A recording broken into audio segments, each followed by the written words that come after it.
I want to invite the Budget Committee members and commissioners to come forward and we'll reconvene the Budget Committee.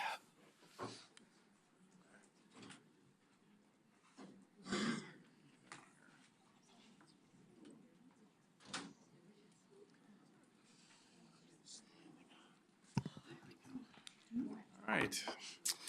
I want to thank Richard Swift with H3S coming and presenting today with the Health and Housing and Human Services Department. Go ahead and proceed. Thanks. All right, thank you. Richard Swift with Health, Housing and Human Services. And what I want to do before I get started is make some introductions. And these introductions also serve as my thank you to my division directors and to their managers for helping me run this rather large department. And also, to my right, I want to introduce Jill Smith, who's my deputy director, who I am so happy to have on board. She's still playing the new card, although it feels like at this point she's been here for quite a while. And without her, I think my job would be virtually impossible. So what I'm going to do is introduce my division directors in order of the divisions I'm going to be talking about. So first, I want to introduce Chuck Robbins. He is the Director of Community Development and Housing. So he is our housing director. Chuck, if you could stand. Remain standing, please, Chuck. Thank you. Maureen Thompson, who is the Director of Community Solutions. Thank you, Maureen. Brenda Durbin, who is our Director of Social Services. Mary Rumbaugh, who's Director of Behavioral Health. Now we have one director who's absent, and she's on her way back from Corvallis, Dawn Emmerich from Public Health. She's working with Oregon State in terms of a collaborative relationship with Oregon State and Public Health for the county that we're extremely, extremely excited about. And then Rod Cook from Children, Youth, and Families. And then last but not least, Deborah Cockrell from the Health Centers. So thank you very much for all of you. So what I'm going to do is what I'll do is I'll read the mission since it's a new mission and as a result of our work in Performance Clackamas, which the department just finished this year. So the mission of Health, Housing, and Human Services, H3S, is to remove the barriers for vulnerable individuals and families on their path to improved wellness, health, wellness, prosperity, and inclusion. So I don't exactly have that memorized yet because it's kind of new still. So we went through our Performance Clackamas work. It was a really eye-opening and I think illuminating process for us internally in terms of the conversations that we had and the work that came out of it. We are very proud of our Performance Clackamas plan, and I think part of that pride comes from the fact that the Board of County Commissioners looked at that plan and took it very seriously when they were looking at the overall strategic plan for the county. So I was very appreciative of that. So let me dive in, and what I'm going to do is start with the Director's Office. So we can go ahead and skip those, and then I'll refer back to those. So the key results for the Director's Office are the percentage of Performance Clackamas strategic results met by the H3S divisions. So by 2019, so that's overall, how many of our divisions are meeting their Performance Clackamas outcomes that they've set for FY18. By 2019, 90% of the H3S employee satisfactions will indicate that employees are showing each other respect and support. One of the things that has been a stressor for the department, and I think generally for the county, has been certainly the state, Oregon State and its budget situation, and then also the change of administration at the federal level. That has been, I think, a weekly situation of stress and anxiety for staff as we wait to see what happens with the federal budget. So part of that was taking a look at how our employees are doing. By 2020, 90% of our employee satisfaction surveys will indicate that employees are kept informed about issues that affect their job. So one of the things, we survey our employees every year, and out of that survey came a finding that we need to do a better job of communicating with our staff. And so that's one thing that my office has taken on, is make sure that in FY18 we're doing a much better job of communicating with staff so that they understand the department's direction, the county's direction, and the things that affect their work. The total budget, office budget, is $2.2 million.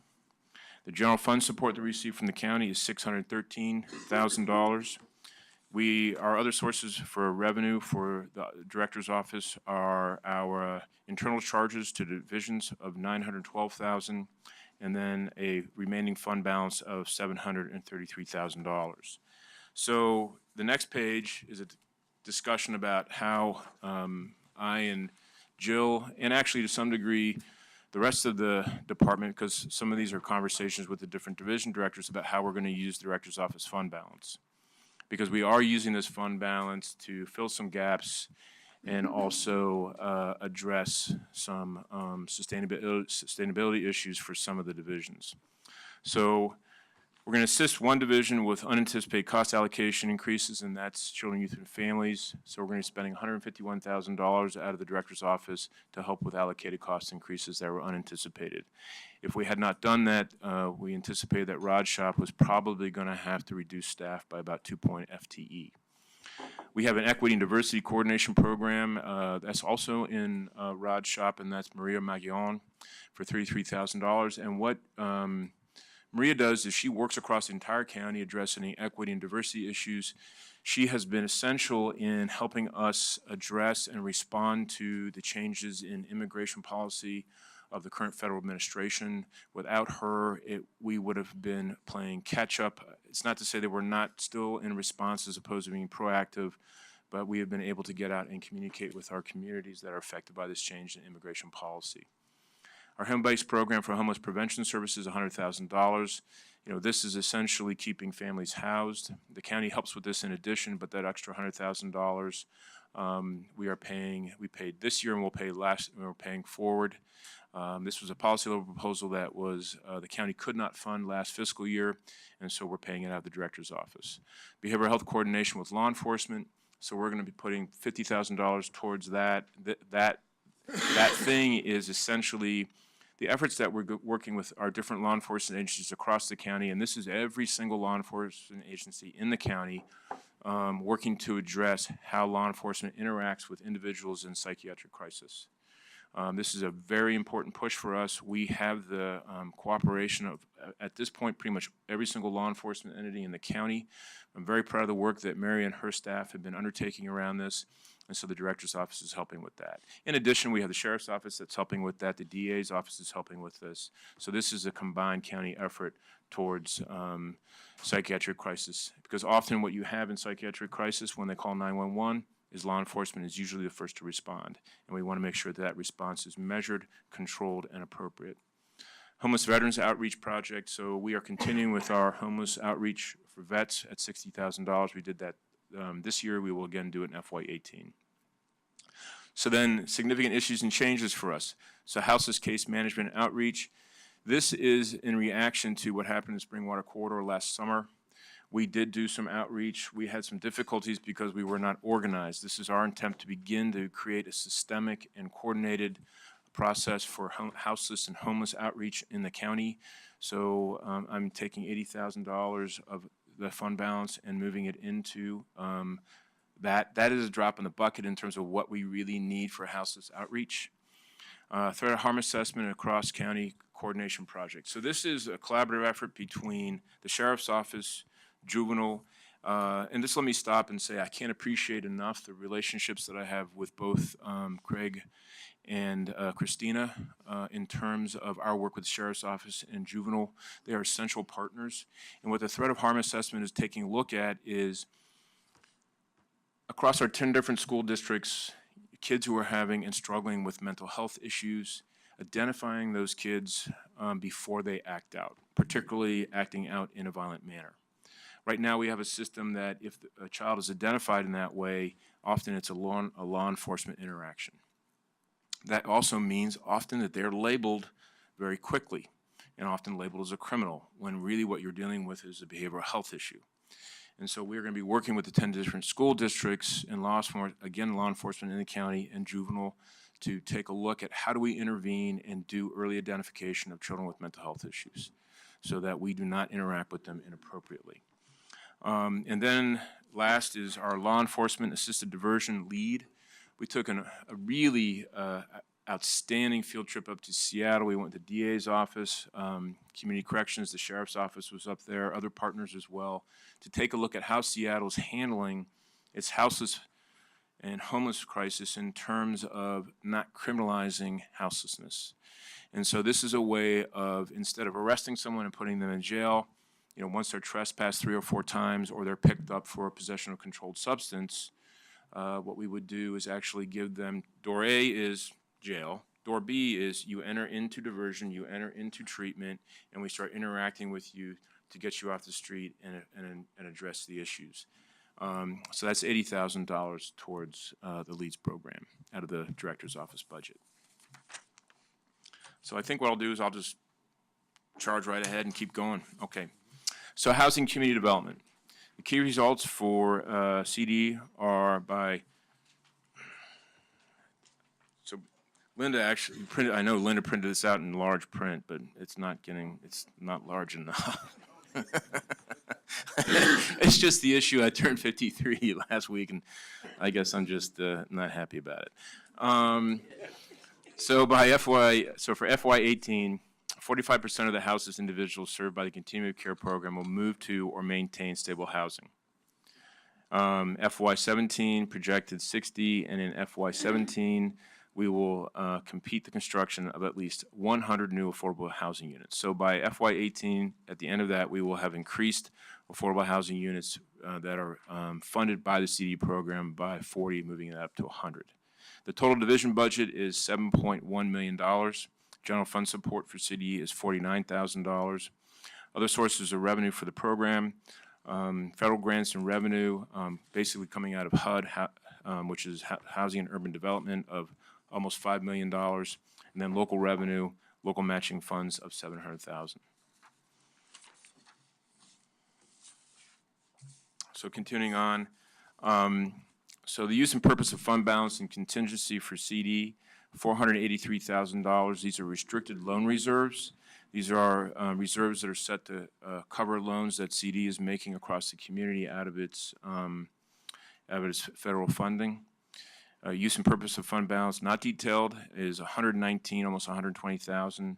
Assigned local funds, and these are used to cover local match requirements and small improvement projects that are ineligible or unsuitable for CDBG funds. An example of that might be like a ramp for a house. They do help people with aging in place. And then some accomplishments that CDs are proud of. The Town Center Courtyards. I know that some of the Board of County Commissioners has been to the Courtyards. So they opened their doors on August 1st of 2016. This is a housing complex that is run by Central City Concern, and it targets families in recovery from drug and alcohol addiction.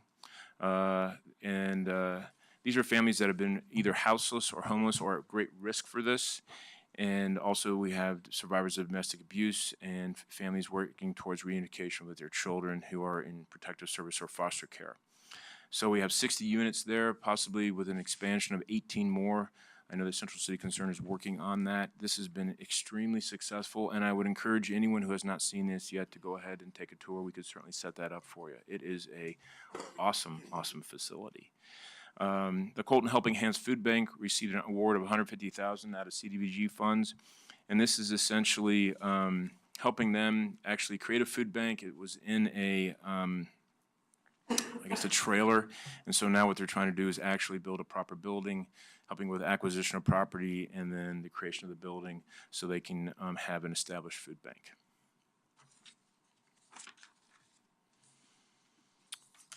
So I'm going to jump straight into community solutions, and I'm sort of not used to having questions as I go through this, so this is kind of new for me. What? Okay, I will. You promise, huh? Okay, good.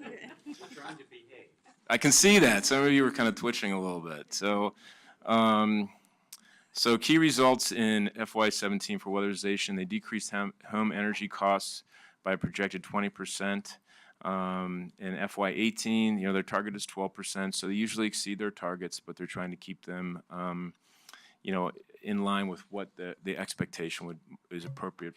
2017 workforce: 60% of job seekers who received services attained employment. They'll continue with that same target in FY18. In FY17, 60% of those job seekers who obtained employment retained that for 90 days, and that's a key measure for them, which is the retention of employment that the folks are working with.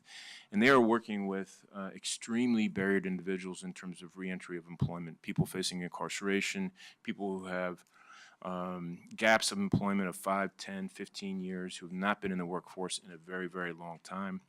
And they're going to continue with that target in FY18 of 65%. They do fantastic work. I'm very proud of what they do for the community in Clackamas County. The total division budget is just a touch over $5 million. The general support for the program is $966,000. And then other sources of revenue, federal is $537,000, state $2.5 million, and then local and charges for service are $375,000. So here the picture is a little different. So fund balance, contingency, and reserves for this program are 0. They do have some fund balance they can carry over. They have dedicated weatherization funds, which we'll use to further program for FY18 of $391,000, and then they have an additional $172,000 of overall fund balance for the division. And this is used for match, admin, indirects, and costs. You know, what you see reflective of contingency and reserves is the change in federal policy for labor and actually the attention of at the federal level in regards to employment across the country. So there's a different approach here. And so they've been issues and changes for them. October 1st, the Oregon Food Stamp Employment and Training Program was replaced by Able-Bodied Adults Without Dependents, ABOD. This new program increased the Community Solutions state revenue budget by approximately $440,000 and included 4 new full-time positions. So this was a grant that Maureen and her staff went after with the state. A lot of hard work went into this, and I was very proud of the fact that they were awarded this. And then the other significant changes, as I referred to in my contingency reserve conversation, uncertain potential revenue cuts by the state legislature. So we've yet to see what will happen with that. So Community Solutions continued. So they in their workforce for veterans, so they served 40 veterans who are not being served by the traditional workforce system, especially those with post-traumatic stress disorder and/or traumatic brain injuries. Of those veterans served, 50% were receiving food stamps, 28% were offenders, and 40% had disability, and 14 lacked transportation access. They worked with over 269 businesses, executing 268 job training agreements, resulting in an estimated $1 million in savings for participating businesses. So what they do here is they work with an individual business. They will exercise a contract with that, which essentially is on-the-job training for that individual who's employed by that business. And then what that business does is they receive some assistance relative to pay for that individual. And those agreements can, vary from 1 month to 6 months, I believe. And it's been an extremely successful program and relationship that Community Solutions builds with employers across the county and maintains. This is a lot of hard work in terms of establishing those employment relationships with individual employers. 269, that's not a few.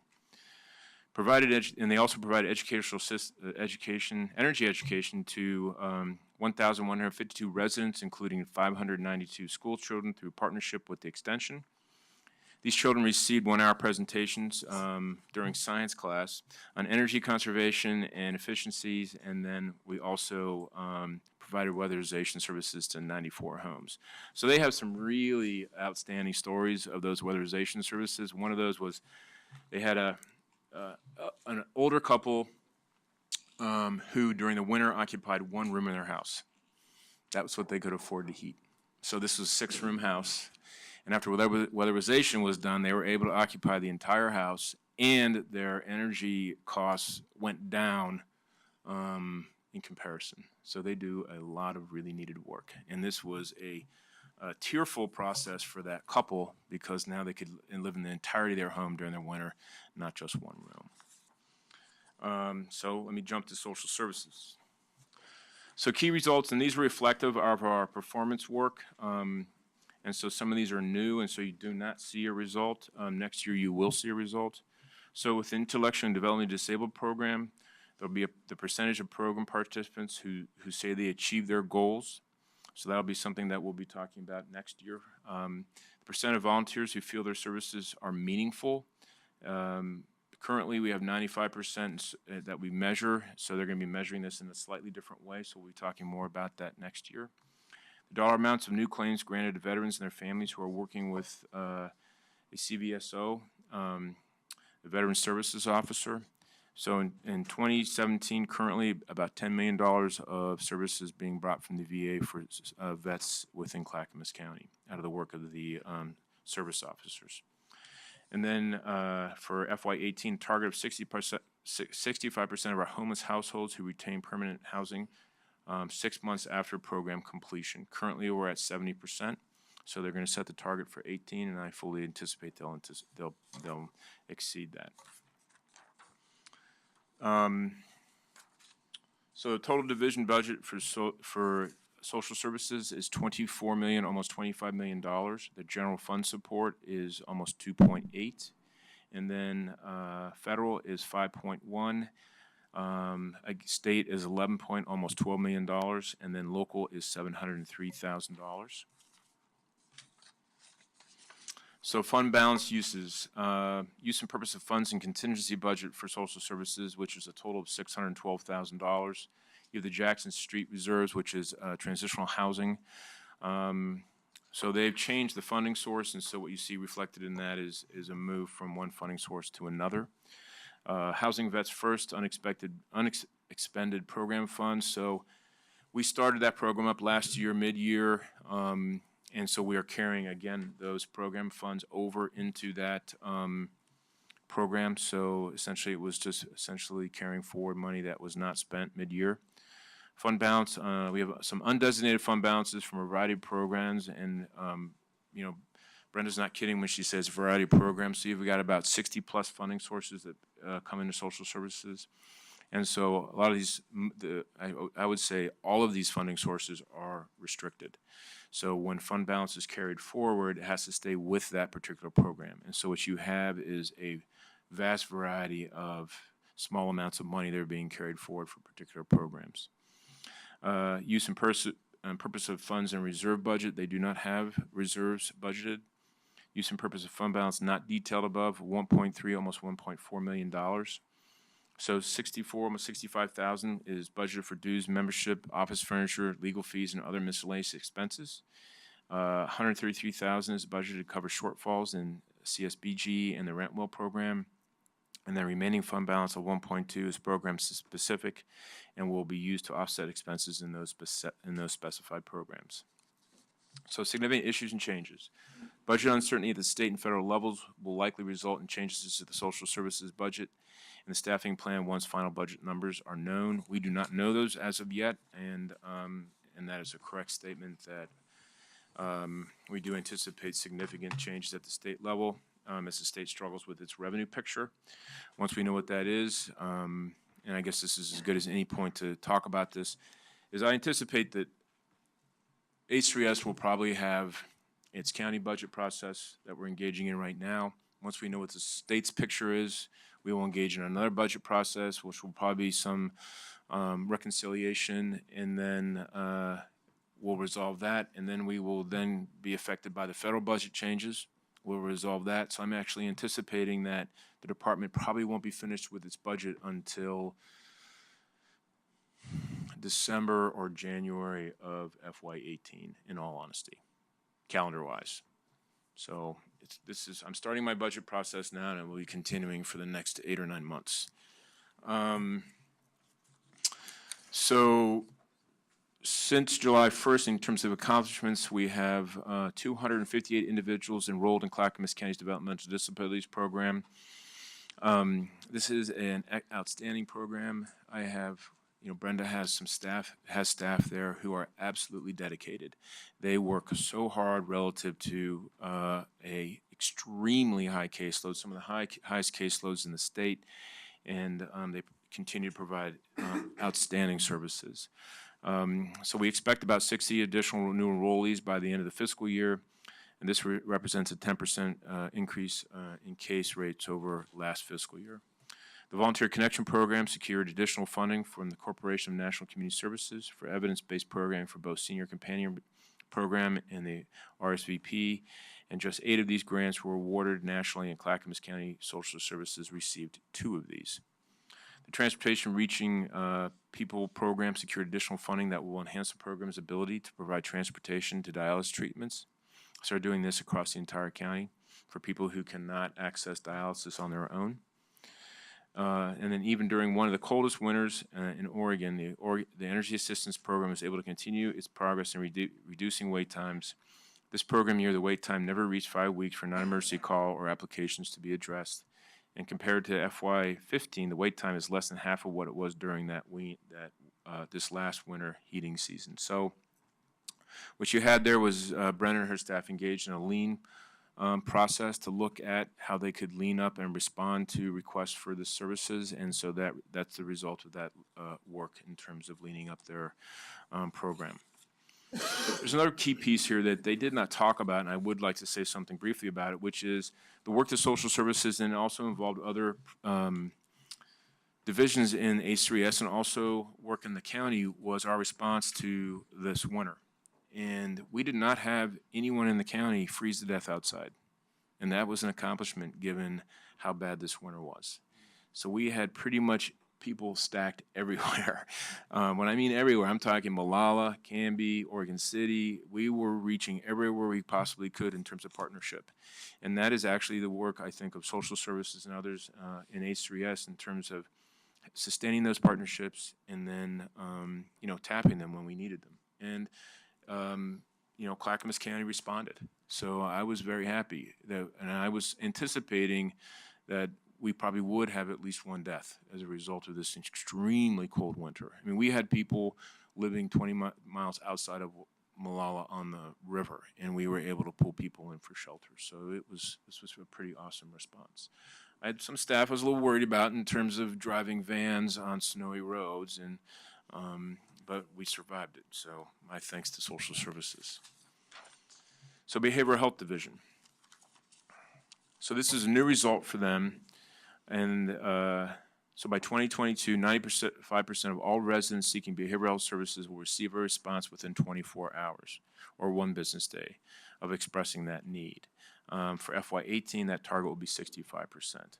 So what we're doing is we're ramping up our ability and capacity to respond to behavioral health crisis, psychiatric crisis. So this will always be, I think, a continuous and ongoing building effort.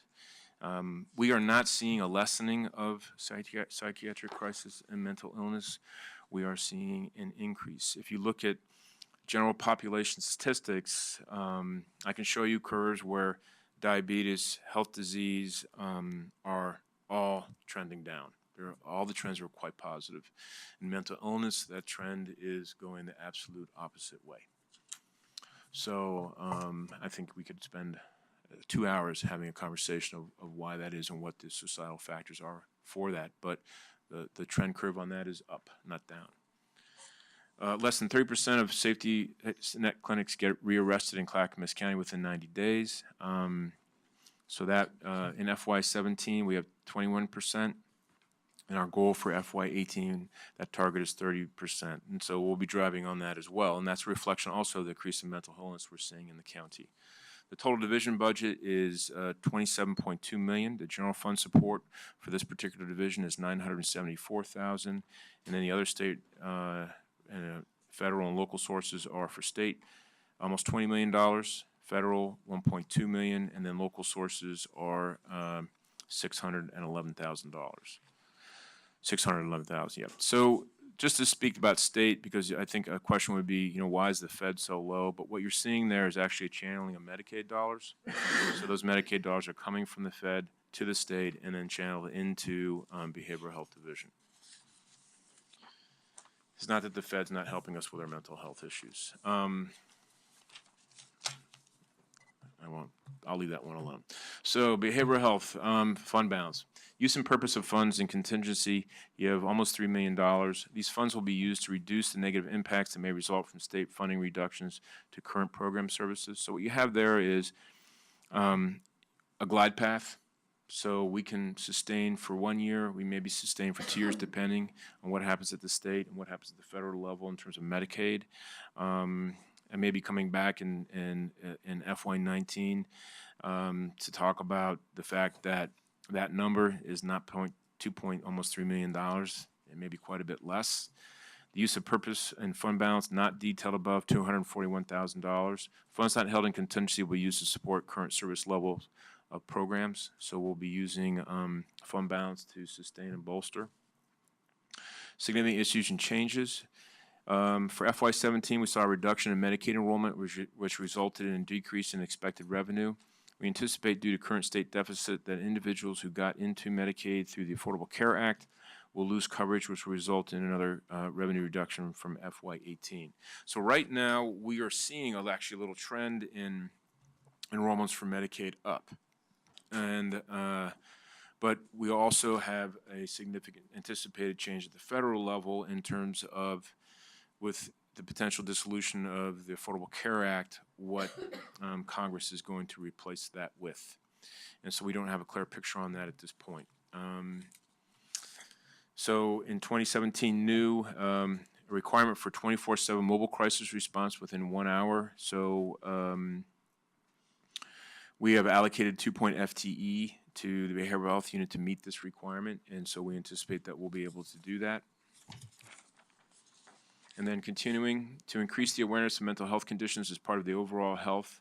The majority of H3S, 538 county employees were trained in mental health first aid. This is 41% of the 1,300 individuals trained in the entire state for last year. And this is a best practice and a benchmark in terms of how to approach mental health and teaching people, like basically physical first aid. This is mental health first aid. And this is how to respond when you meet with someone and interact with someone in psychiatric crisis.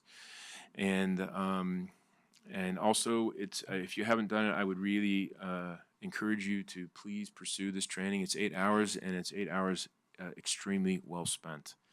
The Behavioral Health Unit, which is housed with the Sheriff's Office and responds to individuals expressing a mental health crisis, has expanded their response to the cities who have their own law enforcement. So as I spoke previously, we're pushing this across the entire county. As someone who's taken that mental health first aid course, I'd recommend everyone take it if they haven't, and as well. Has the Sheriff's Office been involved with that as well, right? They have, yes. Thanks. Okay, public health. So key results for public health. Increase the percentage of eligible pregnant women enrolled in our access to care programs during pregnancy. And they will do this percentage by health equity zones. So we are, within public health, rolling out our community health assessment, and then that'll actually evolve into our community health improvement plan. And so our health equity zones are 10 zones across the county, looking at how health is occurring across the county. And to make it something that we could chew on, what we decided to do is break this into 10 different zones. Public health led this effort. They've done a fantastic job of working with school districts, working with the community in terms of identifying how population health is playing out in the county.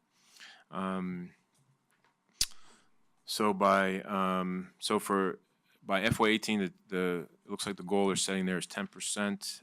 Since this is a new measure, we don't have anything to report for the current fiscal year.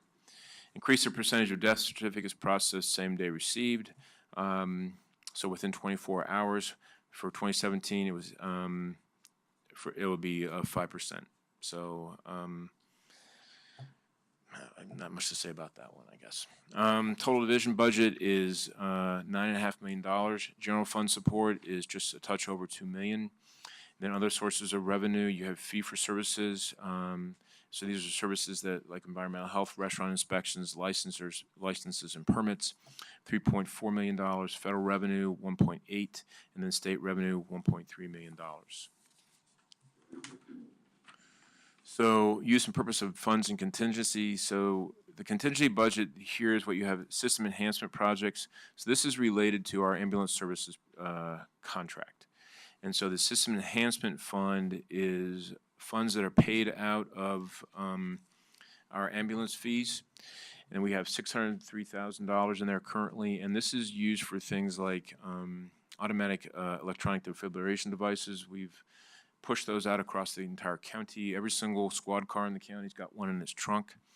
We've also pushed out naloxone, which is used for opioid and heroin overdoses, and so every law enforcement officer in the county's got 2 cartridges of naloxone on their belt when they're out in the field. So actually, as a result of that, we've had, I think last year we had 12 saves across the county between AEDs and naloxone.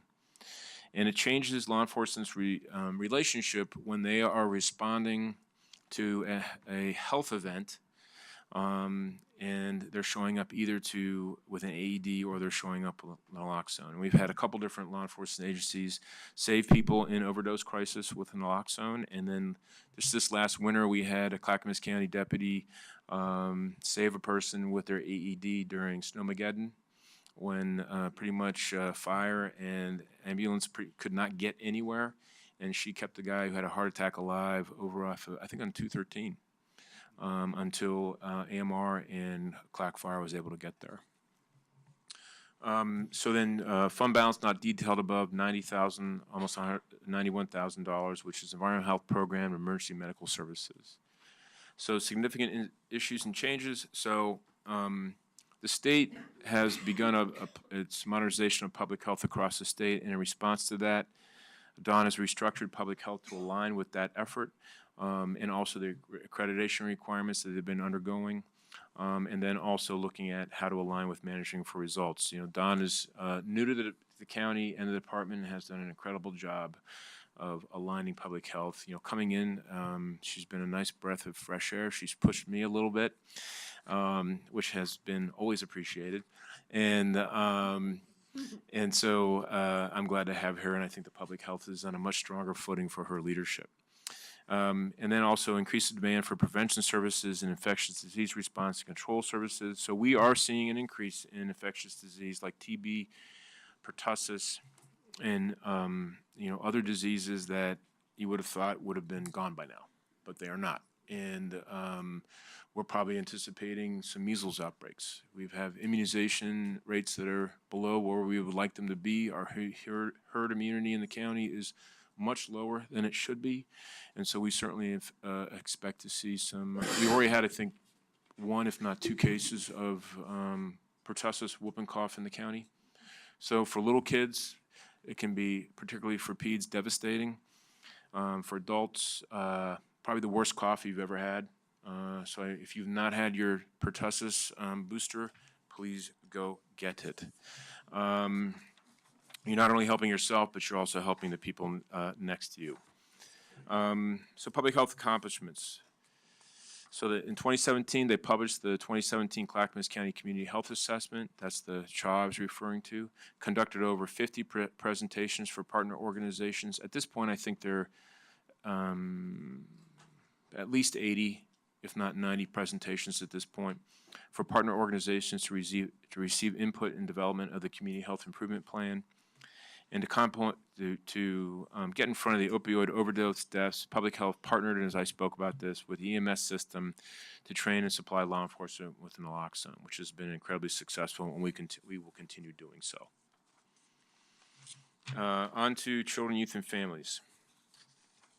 So CYF, their key results in FY17, 75% increase in, actually, I guess this will, so 75% increase. So increase in percent of families that are healthy, stable, and attached.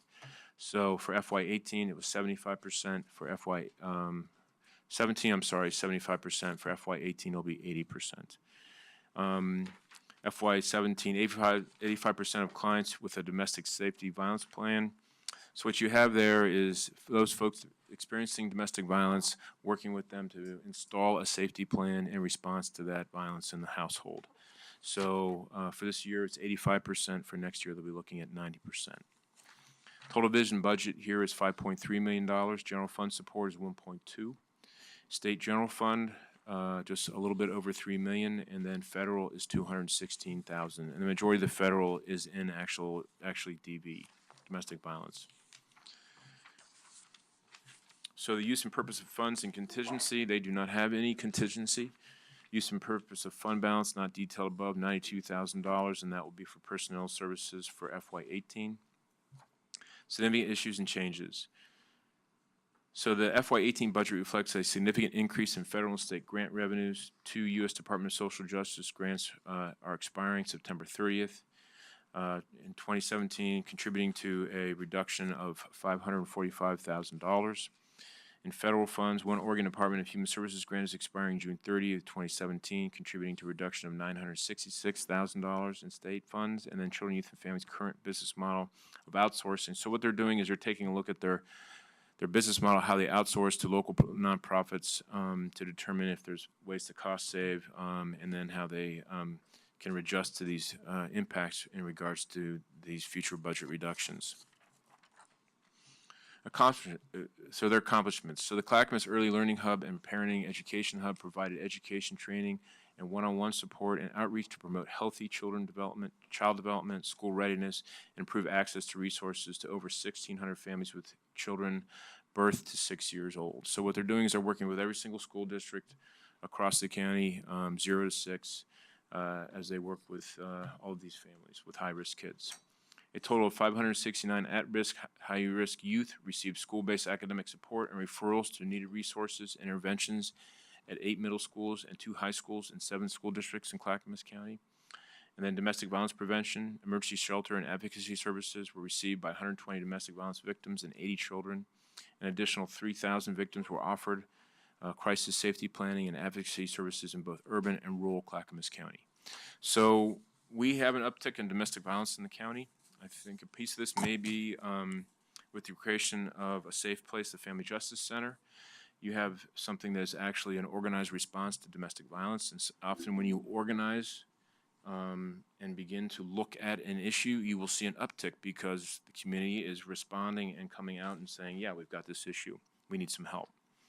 But we are continuing to see an uptick in domestic violence. And so this is an ongoing concern for us and will be reflective of our work with the Sheriff's Office and our major partner, CWS, which is Clackamas Women's Services. So the Health Centers Division, key results for them. Percent of patients with controlled chronic disease. So I spoke about diabetes. You're talking about pulmonary obstructive disease. You're talking about other chronic diseases that people experience. They don't have anything for old age yet, I'm really hoping. FY17, 60%. FY18, 63%. And they're going to target a trend rate of 3% growth in how they control chronic disease as they go forward. Percent of dental patients who complete dental plans within 12 months. So this is a new measure, and so yet to be decided. Percent of behavioral health clients attending 3 or more sessions will achieve at least one individual goal within 6 months. So what you have here, this is reflective of the integration of behavioral health into primary care. So as people are coming in for primary care, identifying those individuals who have behavioral health issues and addressing both things. What the health centers actually offers is you can get your dental care, you can get your primary care, physical care, and you can get your behavioral health care essentially all at one spot.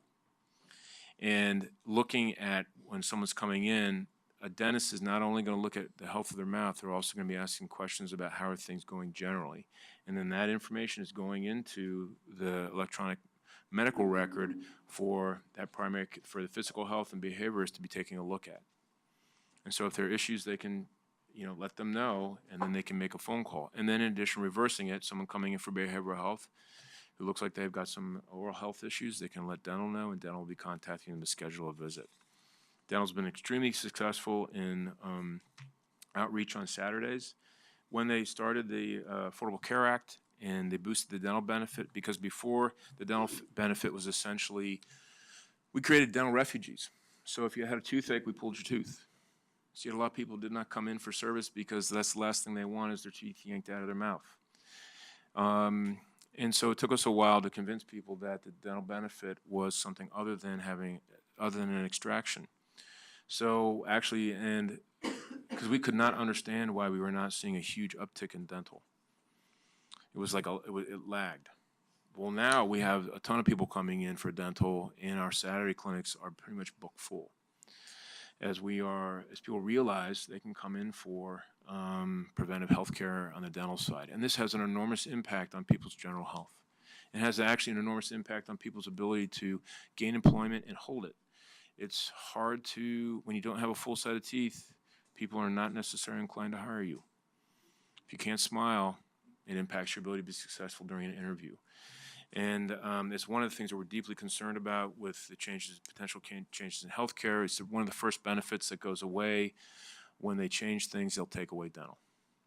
And I've been talking to Deborah about how we can possibly do something about that if that does come to pass. The total division's budget is $45,000.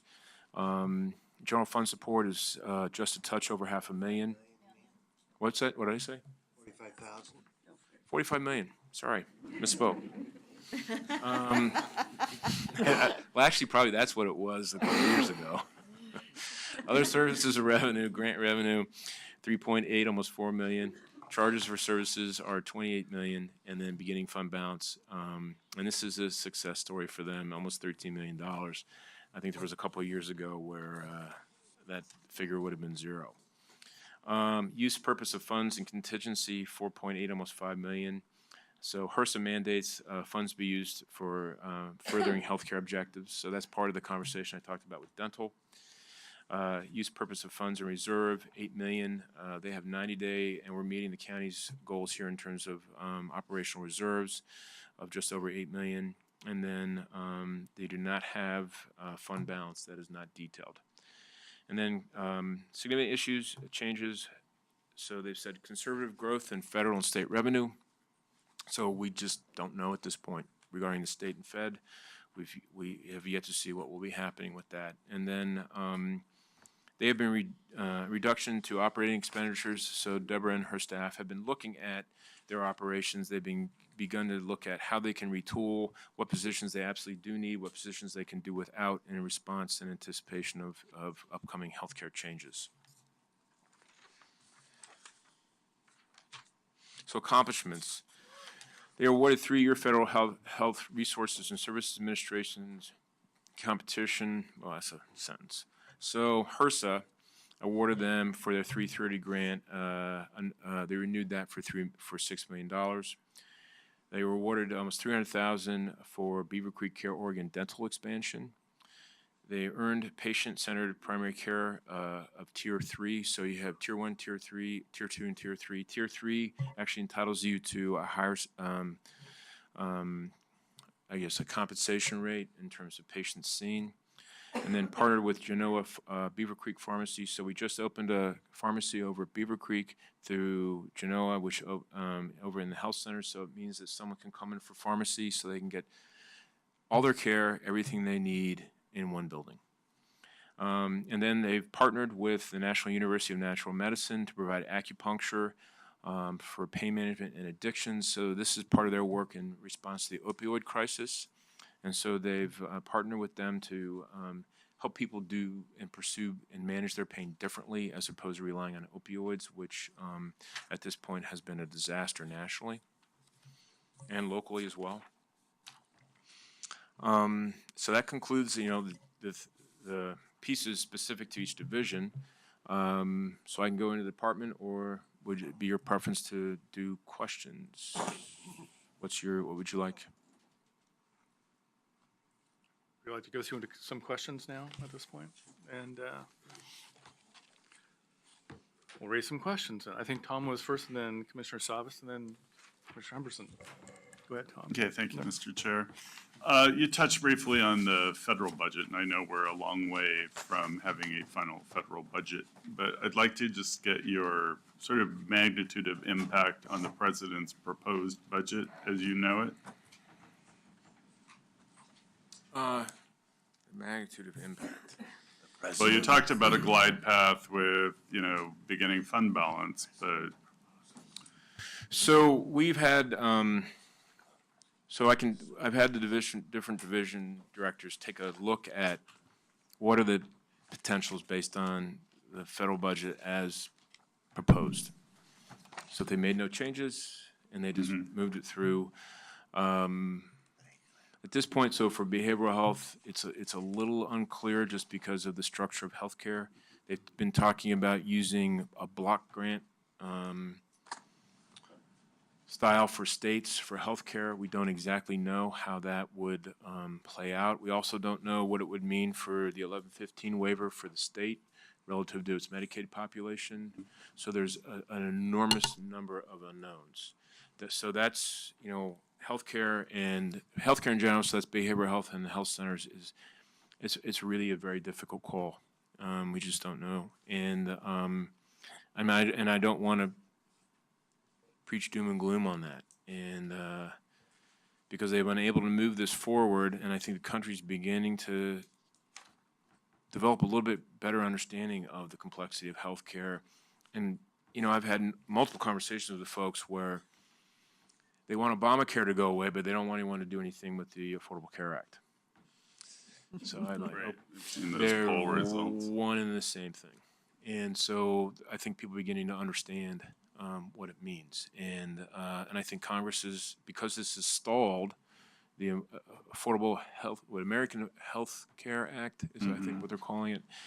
I actually listened to Congressman Blumenauer this morning. He was at a breakfast I was at, and he referred to it as Walden Care. That was a new one for me. So that was kind of interesting. I guess he and Congressman Walden are not in agreement on this one. So healthcare, I don't know. I don't. We could spend a lot of time talking about it, but I just let me say I don't know. So I can talk about some other ones where I've got more definitive numbers. In terms of community solutions, so CDBG, which is the Community Development Block Grant, eliminating $345,000 over 3 years, it would affect 141 total participants.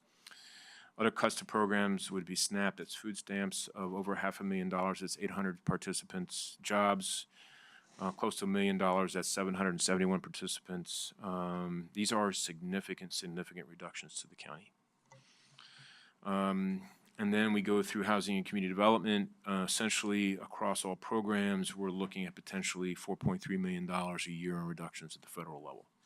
That would essentially wipe out the CDBG home. It'd be gone. Now, to give you a comparison, over the last 10 years, we have leveraged through home funds, which is about just a little bit over $9 million, 1,100 housing units. And these doors can be anywhere from 1-bedroom to 5-bedroom domiciles. Through, and that $9 million is actually leveraging into over $100 million worth of housing. And so these cuts at the federal level are devastating to the county. And that's just this one program. Health centers, again, with healthcare being so tumultuous, very difficult to predict. So social services, community services block grant, with that eliminated, that's a $271,000 annual budget. Impacts would be across this agency, would be housing, volunteer, and older adults programs. Low-income energy assistance program eliminated. This would be $1.5 million in annual budget. Approximately 2,500 households in the county would be impacted with no access to energy assistance for low-income people. The Corporation for International Community Services eliminated senior companion program, $130,000 budget. 140 low-income elder adults and persons with disabilities would lose their services. The RSVP program, $92,000 budget. 270 county residents would lose that service. State health insurance program, SHIP, eliminated, $16,000 annual budget. Almost 2,500 Medicaid beneficiaries who are assisted through this would no longer receive that assistance. I can go on. No, don't.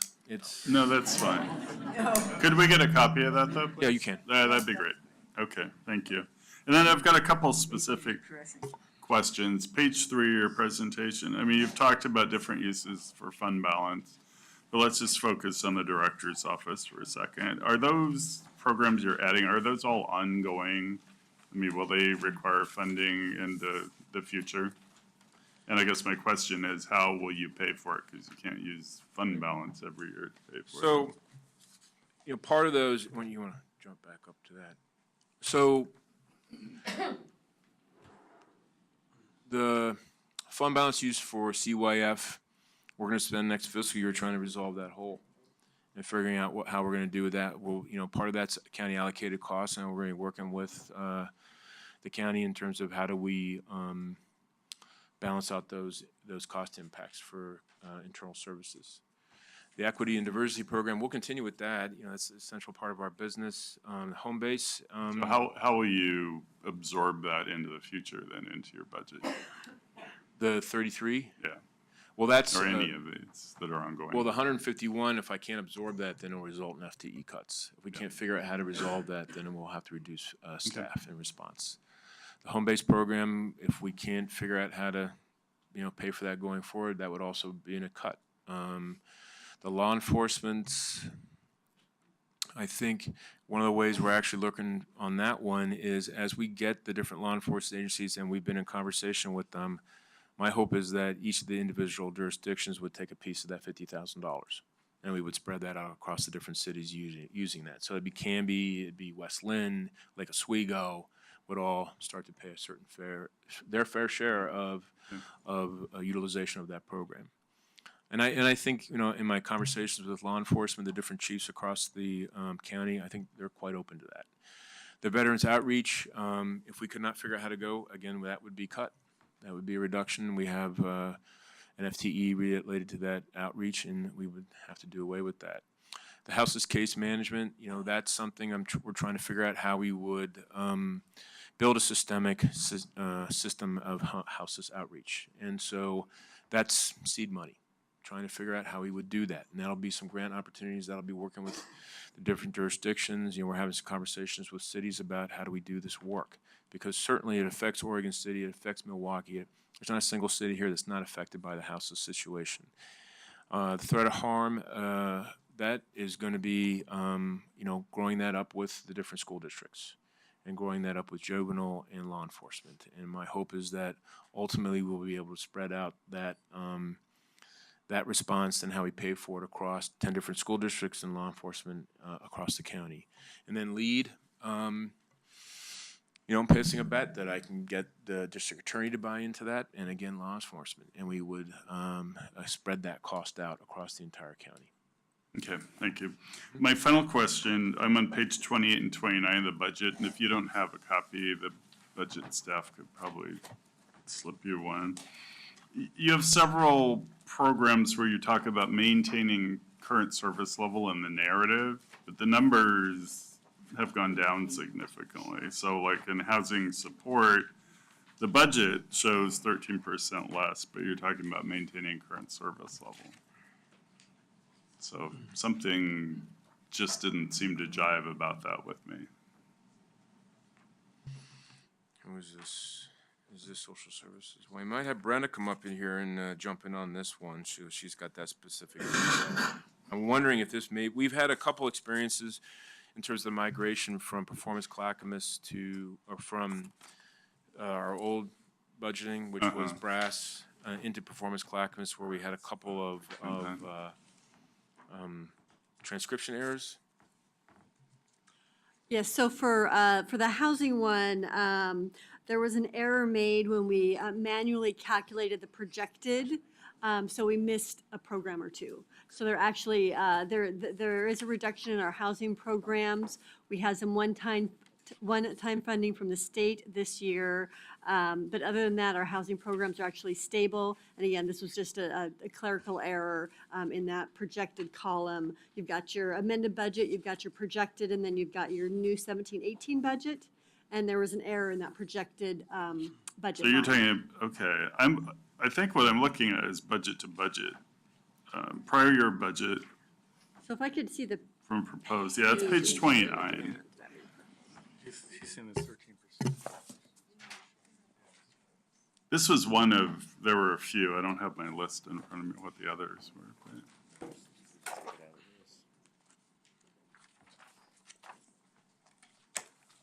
Hey, Tom, are you talking about the 15, 16 actual numbers?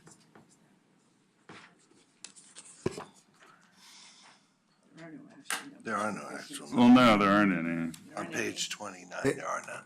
Yeah, in the whole social services division. I'm there looking are at the 15-16 amended budget of 4.1 versus the proposed budget of 3.652. 16, 17 Yeah, sorry.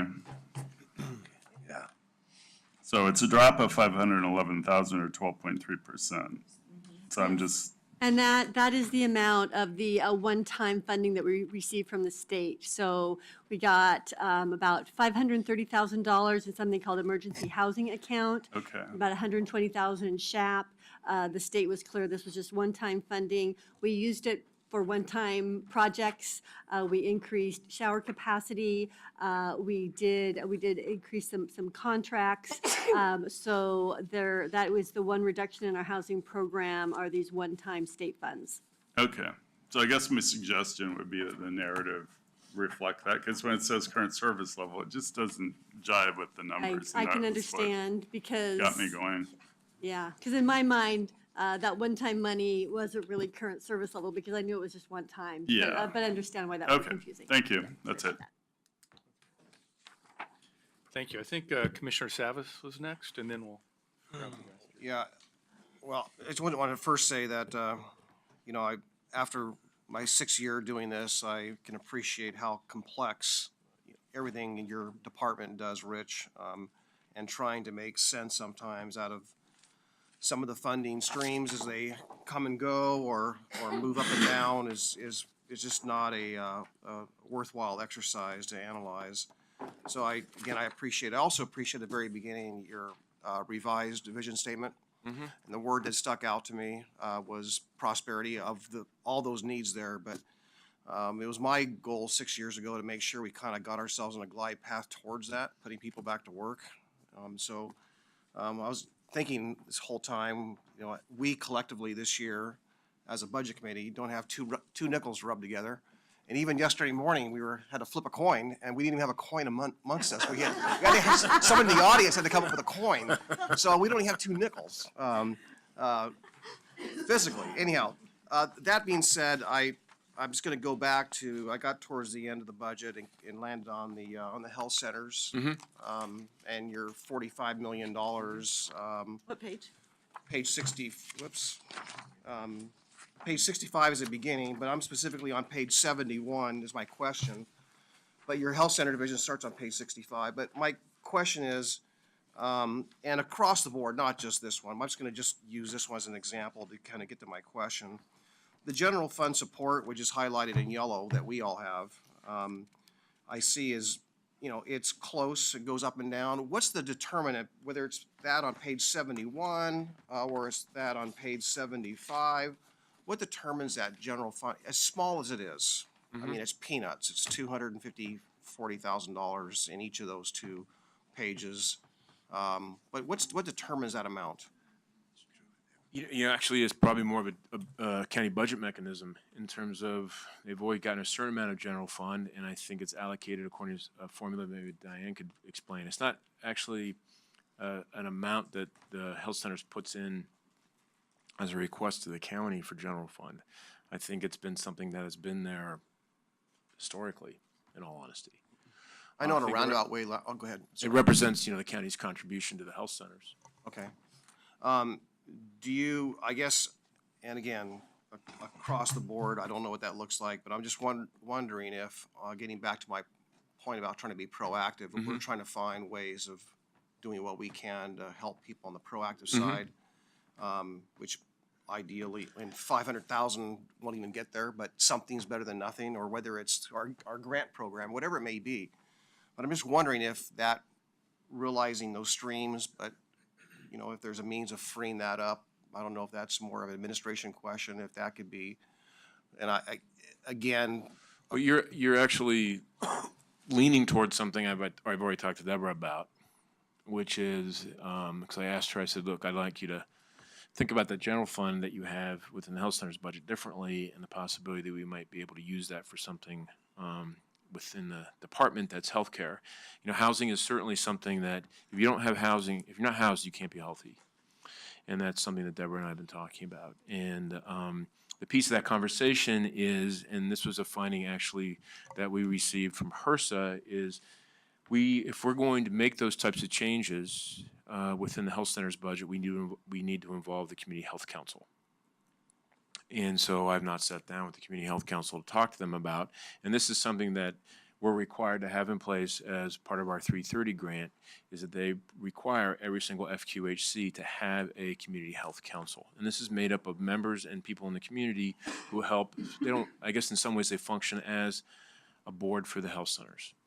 And so when, I think it was 2 budget cycles ago, I had dipped into the health center's budget to pay for Unity. I think some of the board members maybe remember some of those robust conversations we had about the Unity Center in Portland. One of the findings that came back from the Fed was you did not go through a proper process in terms of the allocation of those funds. And so we got a finding. And so I had talked to Deborah about the possibility going forward of the use of general fund differently, but I have not had an opportunity to talk with the Community Health Council about that. And so I'd be hesitant about redirecting those without that conversation, because I know that we would wind up with another finding from HRSA about that. And probably the letter would be more strident this time, which is, what don't you understand about what we said to you in the first letter? And I'd like to avoid that. But I have talked with her about that very thing that you're bringing up about the general fund. Right, and I think our mission's the same, whether here or It is. there, all these departments, our mission's the same. We're trying to help the same people or our community in general. So I don't mean, not trying to gore anyone's ox. And I here take at it no, all. I Yeah, take it yeah. no, I do not take it that way. And I really truly appreciate that. So I'm just wondering, because at the beginning of your presentation, there was about an $8 million contribution to general fund. And I understand all the different, well, I don't understand it, but I realize that how complex that is, and that's not all crystal clear department or program by program. So I just want to just highlight that as something maybe we ought to look at, and especially these funds here, because there's several $1 million of carryover in each of them. Collectively in this department, or not, in healthcare, is about a $10 million carryover between all 3 or 4 operations here.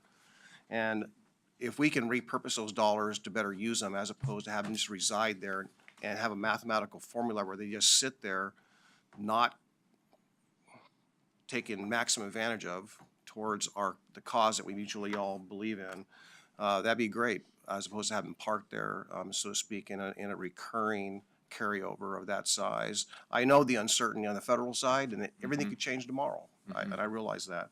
So it's an odd climate, but nonetheless, it's something we ought to look at and see if we can't just make better use of those funds, whether they in your department or one of your departments or not.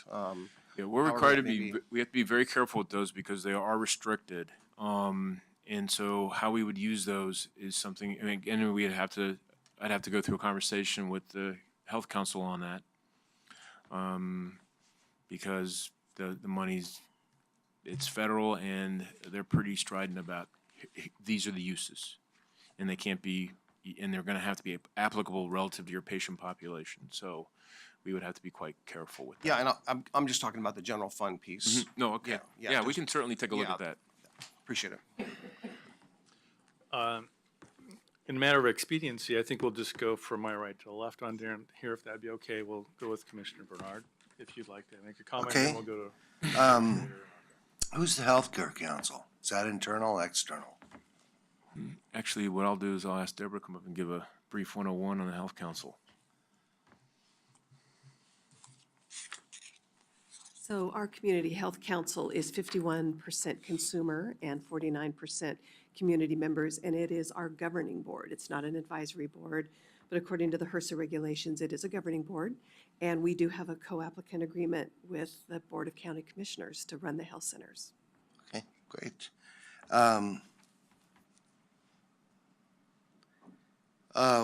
So one thing, Performance Clackamas, the purpose behind Performance Clackamas is to look at how good our programs are. Should we continue providing those services or eliminate those?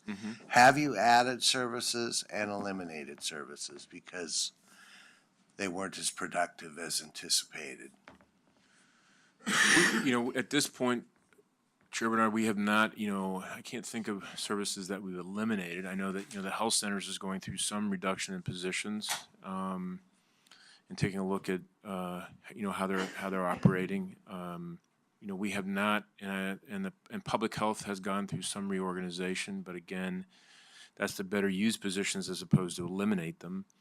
So we have not gone through a ton of elimination. And also, by and large, besides the director's office, not a lot of adding. Okay. I had the opportunity to host Senator Merkley last night, and we had a small group in the back room. And he reminds us You get any that the good deals? president proposes, Congress disposes. And he didn't think anyone should even be concerned about the budget yet, because it's pretty crazy. I mean, children are gonna starve, people are gonna die.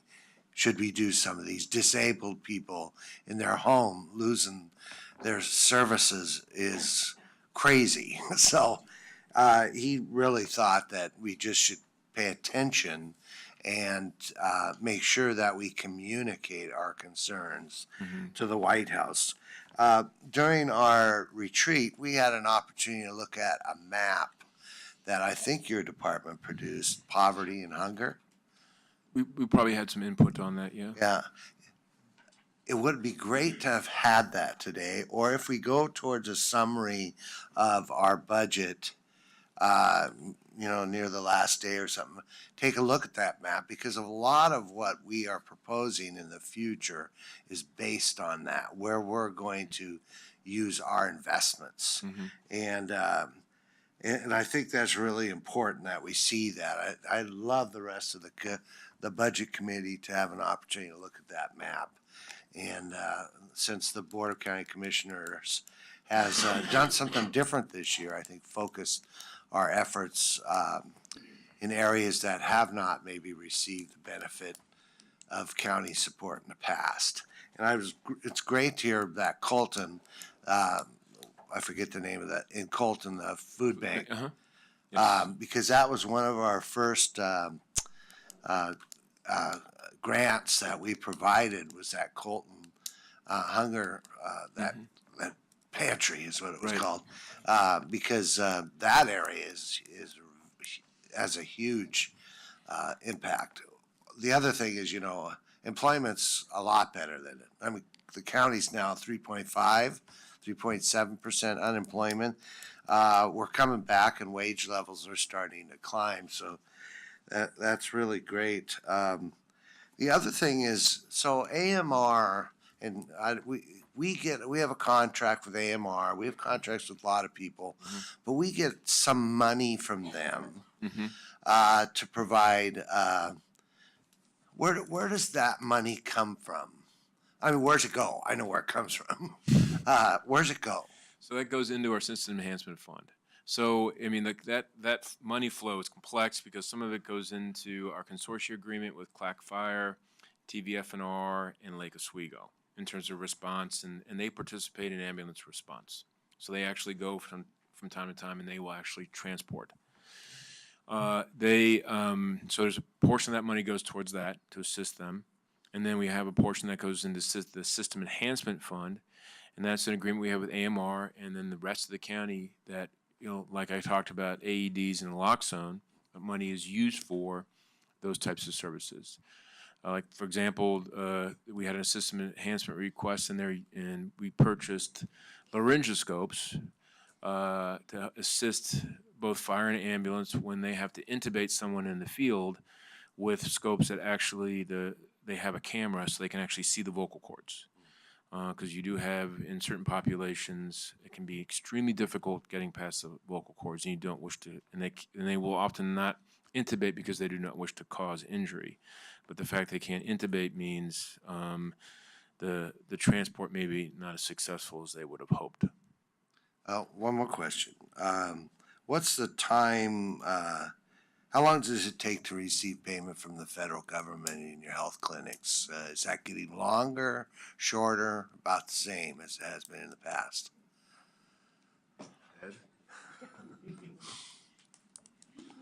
So it actually, the time is getting shorter. I mean, it's really all electronic. You know, we submit to, you know, to the feds or to the CCOs, and then we submit to the state for any balance due that wasn't covered by that. So I think actually, given technology, the time is getting shorter. I will say, sort of on that same subject, that the HRSA grant that we just received, and they had committed to a certain dollar amount, we did get a notice a couple of weeks ago that said, well, we're going to give you so much now because we don't have the rest just yet. We'll give you the rest in a couple of weeks. So that was, you know, there's a little bit of delay, I think, on some of those pass-through dollars. Yeah, they're waiting for my taxes. It could be. Here's my check. You're on extension with me, right? Next year. Okay, good. Chair, I did want to follow up with an item that Chair Bernard had asked about, having to do with the maps that would represent what we call equity pilot areas. As part of the board's strategic planning process, they were introduced to this idea of essentially collective impact by focusing in on very specific geographic areas, the marshaling the various resources to be able to address homelessness, poverty, and other issues in a specific geographic territory of the county. What I should make mention of is that the maps that we shared were really just the start because they're built by fairly high-level data. What we have done is we have followed up with a contract with Oregon State University with the idea that we're going to take additional data to really refine the mapping options that we would have available. We would be bringing back then those candidate geographic areas for the board as a whole to consider in a selection process for September of this coming year. So just wanted to share that information with you all. But before we get that, we might be able to use some of those maps to focus on some investments. September's a ways out. And it's before winter. I mean, we got to be ready for winter too. All right, thank you. Commissioner Schrader. Well, just let me start by saying how much we really appreciate all that you guys do, because one thing I want to make sure the public realizes is that the county is the service provider for human services. Cities don't particularly have the scope and size for this function. So in terms of folks who have mental illness, who have behavioral health, who need primary care, who need dental, who need housing. All of those things are really done at the county level. And one of the complexities is that larger dependence on federal dollars coming in, housing, you know, another piece of it. So I just want to thank you for the work that you're doing. And particularly want to thank you for the work you've been doing on thinking outside of the box with an interdepartmental kind of coalition that's been working on housing, a housing pilot project, starting out with veterans, and that we hope will expand to other demographics. And veterans are on my mind a little bit today because on Friday, the 304th Air Force Division, I just got a text as I was sitting here. They were supposed to deploy tomorrow. They are going to be sending out to a pretty dangerous hotspot. They are an Air Force division that does search and rescue. So when someone gets caught in a combat zone or needs rescue, they're the folks that are going out. The first half of the unit just deployed, and the second half will deploy on Friday. And the reason I'm saying this is I do have some questions. I just wanted to clarify that it appears as if we may have some additional veterans dollars from the state lottery coming through. We don't know that yet. That's at the state issue. And I wanted to clarify that basically that is going to be dedicated to veterans. And do you have an idea if that comes through where that would be dedicated? You know, if the money came through, then we would take a look at how we would dedicate Okay. that. I don't know exactly at this point. You know, usually lottery funds come with some specificity of how they're to be spent. Yeah. And so we would have to follow that direction unless it's rare that the state just gives us dollars and says, here, Yeah. go for it. My understanding is at this point that if there are additional dollars, I know that the ODVA is suggesting it goes towards CVSOs. That is my understanding, and I wanted to make sure that that was out there. In terms of the Housing Vets First, I guess it kind of met some glitches. where are we with that? And what were those glitches? And what can we do to help move that forward more quickly? Brenda, you want to Yeah, sure. talk about Okay. that? So I would say that the delays are similar to delays that we see in any new program. You've got the time to hire and recruit staff. You've got the time to reach out to new clients, gain their trust, and bring them into the program. You've got the time to identify landlords who are willing to rent to these folks. So they're just the general sort of startup program delays that we would expect. So when we come in for a budget request, we ask for what we expect the program will cost when it's fully up and operational. So the reserve funds that we have from that first year of operations are going to be kept in that program, and then it may allow us to increase the number of people served. It would allow us to provide a higher level of rent assistance if we continue to see rent increasing. So nothing out of the ordinary, just sort of the general ramp up when you start a new program. Okay. Are you going to be hiring new staff for that, or you? Oh, we deal with have, an yeah. existing- Oh, we've had Aaron on staff now for a period of time. So Aaron is doing both case management and he's also doing outreach to landlords. So he's doing a fantastic job. He, in partnership with our Veterans Homeless Outreach Worker, we've got a new program funded by the Oregon Health Authority that is serving, I believe, 30 veterans households. So we're developing a nice suite of services, including that important street outreach, continued good partnership with the VA around the VASH program. So all that is sort of operating, I think, really pretty smoothly. We have a team that gets together monthly, a homeless veterans team that brings all the different players together, both county and non-county entities, to ensure close coordination for all these different programs. Okay. So we do have I know we had a veterans homeless outreach person, but we used to have two. Yes, It's we been had, decreased to one. Yes. And is that just a lack of funding, or we haven't given you enough from general fund to have two? And has that increased their workload to the point where, how's their effectiveness doing with that? So for the first 2 years of this program was funded by this committee. We specifically asked for 2 part-time staff for safety reasons. We had some turnover at the same time when the county support for that program went away and Rich was able to backfill at a slightly lower amount. So we have an individual in place now who feels very confident working alone out in the field. I think in part because of, he's done, we're in year 3 now of this project. We've gained the trust of the community. So he is an individual who we feel is safe out alone in the community. We would bring another staff person along with him, either law enforcement or whatever, if we felt he was going to be in a situation where we needed a little bit more staff support. But Dave Denny is doing a great job. And if we had more money, we would definitely increase staffing.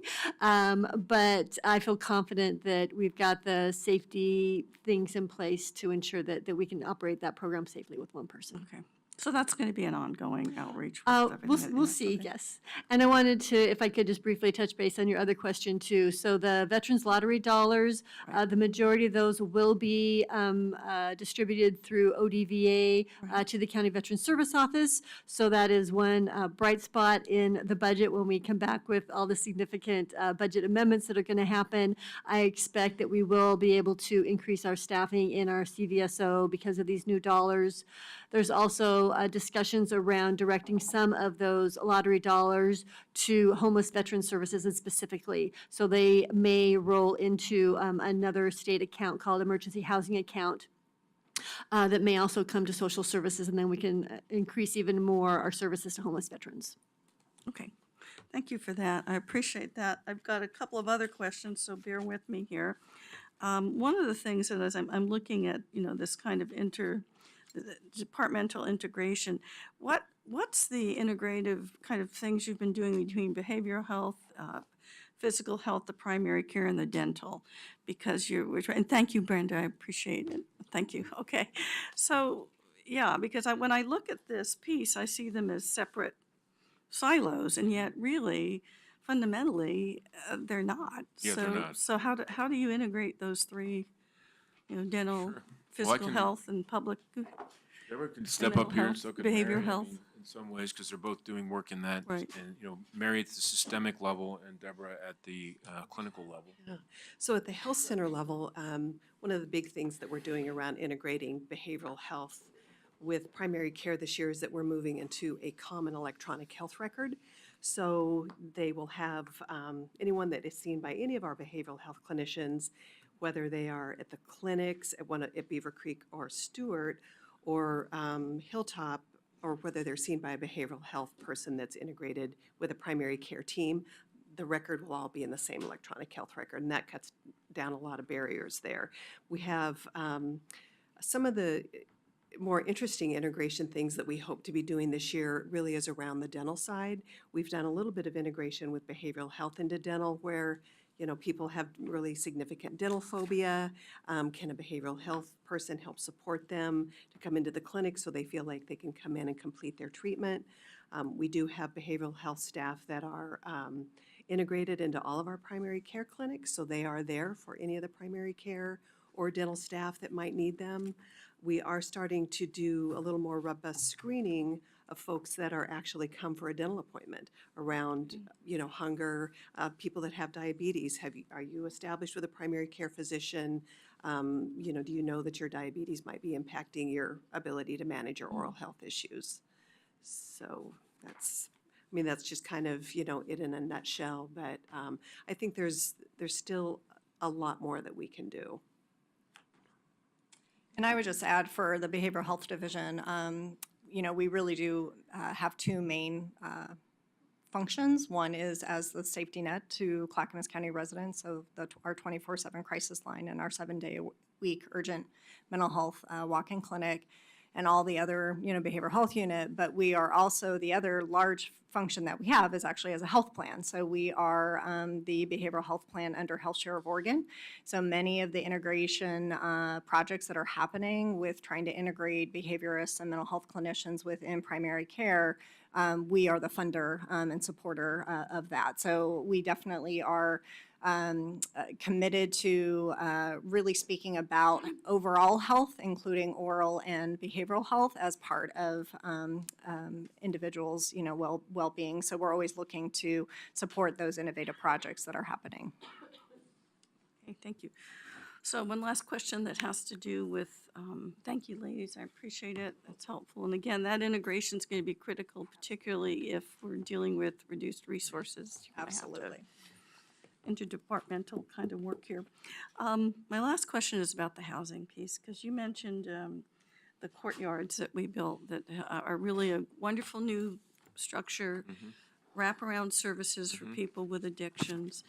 And one of the dilemmas we're facing is like the cost per square foot. Yes. So can you address why, for that kind of a program with that kind of housing, who's the demographic, the cost per square foot? Because we have other developers out there who are saying, oh, we can do it for less expensively per square foot, but it's a different demographic that we're trying to house there. That is maybe 60 to 80% of affordable. This is a different, so explain to us the continuum and the differences in Right. the cost depending on what we're trying to do with housing. Yeah. So I thought I might get this question. So I think I actually so a friend of my daughter's, who works in Portland, has rented a room, and he lives in a house. I forget how many other people are in this house. I think 4 or 5 other people. He pays $900 a month for a room in the house. So he's paying, $10,000. Let me do the math. I'm not good at public math. $10,000 plus almost $11,000 a year towards his housing costs, and that's competitive with my mortgage. So if he wanted to pay less, say if in terms of his income, he wanted to drop that down to $500 a month. Like the courtyards, what you have to do is who pays that equity there. And so they used 9% low-income tax credits, Central City Concern did, to essentially buy down the cost of rents. They created equity. And what they do is they go out and those credits are issued by the internal IRS, And what they do, and that is a formula by state, and that formula is managed by Oregon Housing and Community Services. And so they have a certain amount of low-income tax credits, either 9% or 4% per year, to dole out across the entire state for housing projects. And those low-income tax credits allow them to buy down rents. And so if you want to do 80% of average median income, you're going to have to bring in a certain amount of equity. If you want to go 70, 60, 50, 40, the lower you go in terms of that amount of rent, meaning that at 30%, you're subsidizing 70% of the rent cost. You're bringing in a fair amount of equity investment to be able to bring that overall project down. And so what you see in a project up front where they're using low-income tax credits are huge amounts of money, and it appears that that project is enormously expensive, but what you're seeing is the upfront representation of, if you're, say, for HUD projects, you're looking at often a 60-year lifespan. You're looking at 60 years of subsidy in that rent. So then it is very expensive. Do I wish that we had a different mechanism for how to fund this housing? Absolutely. But we don't. It's one of the few tools that we have in the toolbox. And what you're doing with the low-income tax credit is you're inviting investors, often corporations, to invest in this, and they get a certain amount of reduction in taxes paid at the federal level through the IRS. And the IRS does this across the entire country. So they are issuing these tax credits across the entire country. And so we've used them. We use them in the town center courtyards. Our intention is to use this in PEDCOR. So when you talk about per door investment, it is, the dollars are expensive. But what you're looking at there is these are not dollars locally that we are paying as a community. These are dollars that are being done nationally. So your Exxons, your big corporations, your Microsofts, they are, by buying these tax credits, investing in these types of housing, whether they realize it or not. So they're trying to defer their federal tax burden. Okay. And- And, yeah, my point is that I'm trying to make sure folks understand it really depends on the demographic you're trying to It serve is, as it is. well. So That, if you, yeah. the reason I use the example of my daughter's friend is that there's no subsidy involved in his rent. He's not getting any help. So he's paying the full cost, the full market rate at $900 for a shared living arrangement. And so what we do in these projects is we are buying down that burden. Right. So we're reducing the amount that an individual relative to their income has to pay towards their housing. So that, for Cole, my guess is his overall, monthly income, my guess is probably 65% of his monthly income is going towards his housing costs. And so then he's making up, the rest of his living differences, and then he's got whatever left. And then he's got probably nothing for savings. So he's not saving any money, he's just living paycheck to paycheck. Go ahead. Would you like to? Yeah. A couple comments.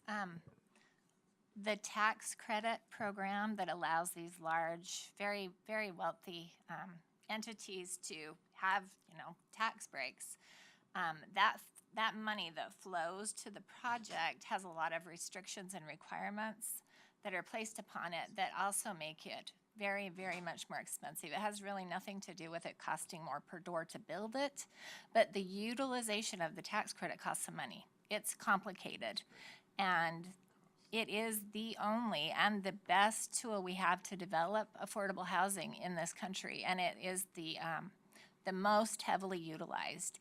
And I wish there was a way, the federal government would need to make some changes so that we don't have to have so many lawyers involved because it's so complicated and hard to understand. But it is our only way, when we use those tax credits and we apply them, we bought down the debt owed on that building so the property can operate by charging really low rents to people. The majority of people in the country that live in tax credit buildings earn 30% of the area median income or less. Those are the people that are getting demographic. Social Security for disability Those are the people that, are on the streets that don't have any other option. So that is why it's so heavily used, even though it's complex and tough and expensive. It's the program that's hard. It's all we have. Thank you. That's all I have. Thank you. We'll go down to next Eric and then Commissioner, okay, Thompson, then Eric, and then we'll come back this way and come back around that. So. First, let me preface my remarks by echoing some of Commissioner Schrader's remarks. The work that you do is a very difficult work. It can be mentally and emotionally stressful to your employees. I recognize that. And you're dealing with an almost hidden population oftentimes that the rest of us sitting here at this table often don't see. When you combine that with the unsureness of your funding from year to year, and people then have to wonder whether they'll still have a job the next year, I understand how difficult that can be. On a personal note, in reflection on your discussion about dental care for people, at a time in my life when I couldn't afford dental care, I did exactly what you were talking about. I went to Mexico and I had 2 of them extracted because it was $100, and that I could afford. I couldn't afford the care that it would have taken, which was, we're talking 40 years ago, and it was over $500 a tooth with insurance to get it fixed. Couldn't afford that. So I think about other people who were even less fortunate than I was at that particular time in my life and realize just how bad it can be for people. I preface my remarks because I have some numbers questions, just so that I can understand, not in any way critical. In your presentation on page 7, Social Services Division continued. You have a total division budget of $24,791,373. But when you add up the numbers, it only comes up to $20 million. So there's roughly a $4 million difference, and I was curious as to how you account for that. So you're in this budget presentation? It was your budget presentation, the document you gave us at the beginning. Okay. Up on the screen. Yeah. Is that page 7? No, page 7 from their So slide handout. 13. Thank you. That's the word I was looking for. It's that one there, page Yes, 13. that. Page 13. I don't know if I. Slide 13, page 7. Oh, okay. It's right there. Okay. Yeah, those are the same numbers, so that'll work.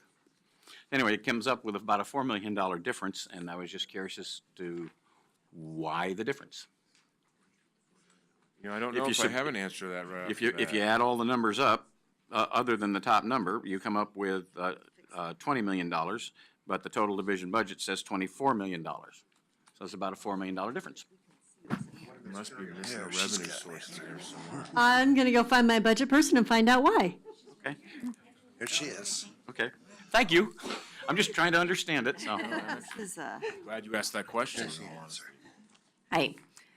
They only asked for federal, state, and local funds. We have other funds. We have miscellaneous revenue, fund balance.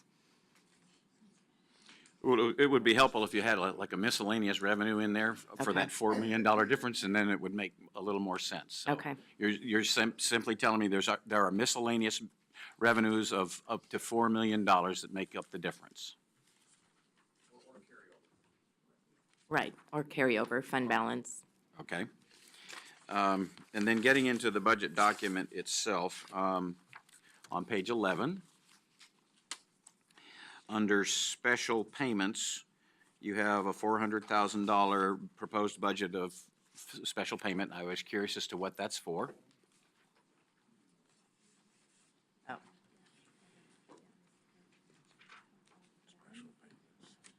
Page 11 would be CD.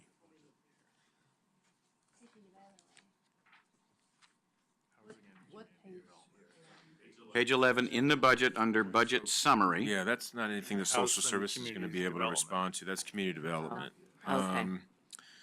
So and I can have Chuck come and speak about this, but my sense of this is probably, and this is a thing that the county uses, special payments category, which is essentially a pass-through. essentially, it's a parking place for money that's going from one point to another within the budget. And in order to be able to utilize that, they have to actually budget for it. And sometimes these are an estimate because they don't know exactly how much money is going to drop into special payments before it's dispersed. But What are the kinds of things that would be dispersed to? Under special payments, just double checking in here, that looks like the amount of money that we had set aside for subrecipients. So it would be all of the funds that would go to our nonprofit shelter operators. So it would include that kind of money, and then any other subrecipients that we might have. So a subcontractor providing a service. It's exactly right. Okay, all right. See, so on page 17, What do you want? under workforce program, we'll see if I can answer it.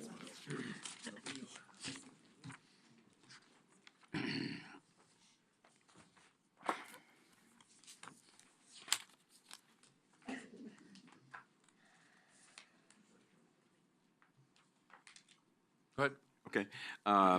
Under interfund transfers, 17-18 proposed budget, you have $1,029,946. General fund support's $966,946. Of that, there's a $63,000 difference between the two. I was curious as to what other fund transfers that is. That's 63,869. It could be, I did Yeah, a rough number. That is economic development money from business and community services that we receive from them that allows us to do those OJTs that leverages over $1 million for employers. But Okay. that's 63,000 comes from Clackamas County Business and Community Services. Just when the numbers don't Oh, add up. right. You wonder where the difference comes from, that's Right. all. Let's see.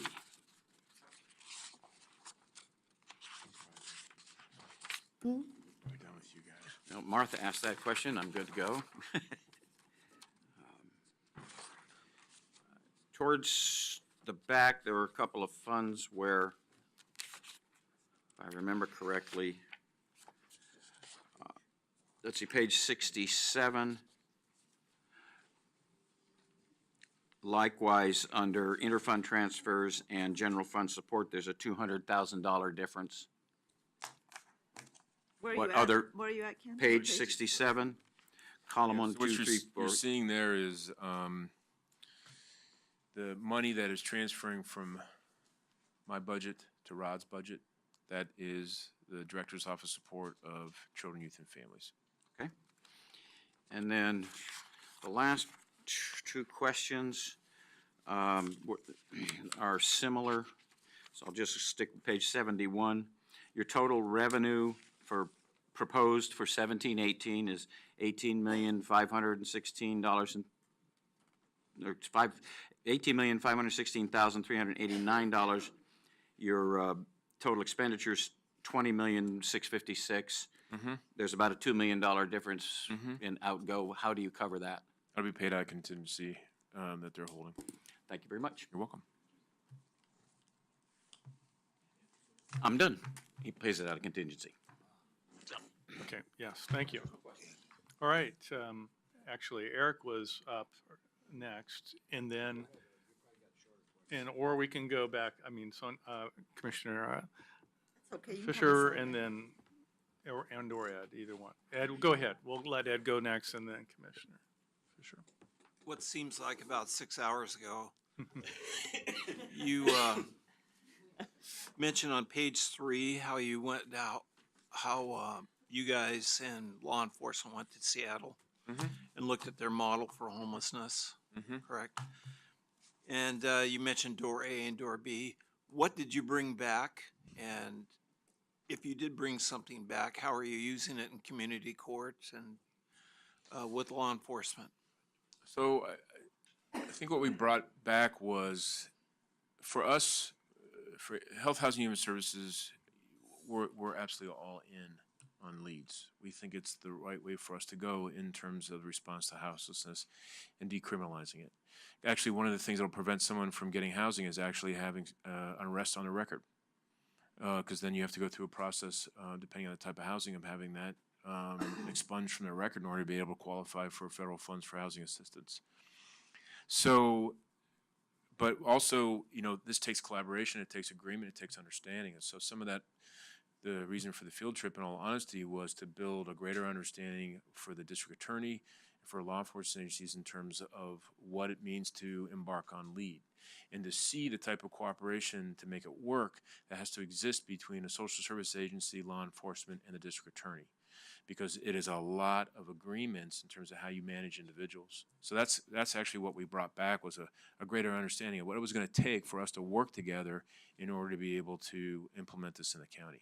So you haven't made any changes, has it? Not yet. No, we are sort of in a holding situation, awaiting some conversation with the district attorney. Okay, thank you. Mm-hmm. Thank you. I have a little bit of a follow-up around that. Is the county budget committee invested some money in the Unity Center, which is a regional emergency mental health facility. I was wondering if, along those lines, if that's been able to be leveraged to help with people in mental health crisis be able to get services rather than be put So into jail. Unity or is how that may be leveraged, and you can elaborate a little they bit. are about how just that's- getting really totally up and running. They've hit some starts and stops and they have just started taking transports now. So it's yet to be. I don't really have an answer for that. They've been utilized by Multnomah County and the city of Portland. They were holding off on other transports at this point. They've just now green-lighted essentially regional transport. So we'll see how that works. We have been working with law enforcement, ambulance, in order to transfer. So police officer holds from the officer who is engaged with that individual, who's placed them in hold, to the ambulance crews. And then from there, transport to Unity. So we've yet to see on that. My guess is ultimately what Unity is going to show us is that we probably need something like that down south. All right, thank you. I think, do you want to do Commissioner Fisher, or do you want to go ahead now? Okay. Go ahead. So just a couple questions. One is sort of big picture on page 77. There's been a decrease in federal funding. And I know that as you went through your presentation, there were some chunks that I captured with some one-time expenditures that no longer exist. And with child, youth, and family, there's some money there, but those numbers don't quite add up to the magnitude of what we no longer have. And I know I don't want you to give me all the detail, but just big picture, what mostly accounts for the change in the reduction in federal dollars? Oh, this is probably parsed out across the entire department, so I'd have to drill down into the detail about this to really answer your question, Commissioner Fisher. Okay. Because it would be program by program. I mean, when you look at a $140 million budget, the 10 million or so, it gets parsed out pretty quickly across a bunch of different programs. Yeah, it's a I can certainly- 13% Yeah. reduction. So I was just curious. I can certainly work that detail out and provide that. Okay, and I don't really want I don't want you to spend a lot of time with all the detail. I'm just more interested in big picture and where, as a board, where do our advocacy efforts, if appropriate, need to be in making sure that we are just monitoring and tracking our federal funds. Right. So that's one question. Then my other question, this is the question that keeps me up at night, and I know we've had some conversations about it, but as we look at the housing affordability and we look at houselessness, homelessness, really one of the greatest things that we need to try to do is to prevent homelessness in the first place. And there's so much that's out of our control because it's market forces. It's increasing rents, wages not keeping up with the increasing rents, and people simply not being able to afford it. So as you talked about, there's a gap in what people can afford and how much income they have. And when we're talking about people that are on fixed incomes, people with disabilities, people who are seniors, people that don't have a capacity to even increase income, there's a real concern that we will continue to be dealing with this problem. So we've talked a lot, and I've talked with Chuck, and I've gone on tours, and so I have a sense of what, from the public dollar perspective, we can do. And it is, one takeaway I've had is that it's pretty limited with what we have. And if we look at your overall budget, there's very little general fund dollars that go towards this issue. So I'm just curious if you have any ideas about what we could do and what, just as the county, we're just talking the county, I'm not talking getting state dollars or federal dollars or getting more income tax credits, but what could we do as a county if we, even if we were to design something to say, hey, public, we need to increase funding for housing affordability, what would the program be and what would the funding stream be if we were to increase the pie to deal with this issue? Well, And I know this keeps you up at night too. you asked the question, so I'll answer it. I mean, one idea is, Portland did a general obligation bond. I think it would be wisdom on the part of the county to pursue such an effort. I realize that such an effort would involve all the other jurisdictions in the county in order to make that work.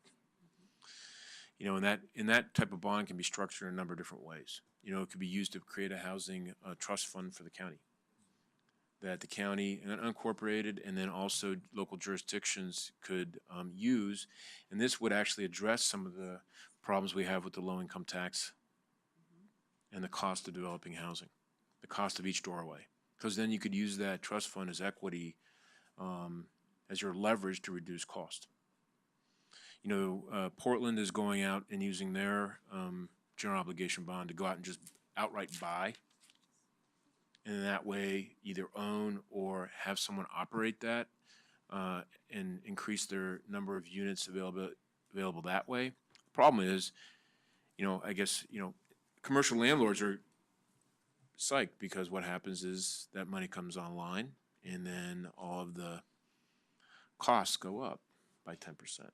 Because I know if I have a commercial housing unit of 200 units and the city's looking for those units, that I can probably increase my price by 10%. And that causes inflation in the surrounding areas. So I had advocated with them that they maybe look at a housing trust fund as opposed to outright purchase. So I think that's one way to do it.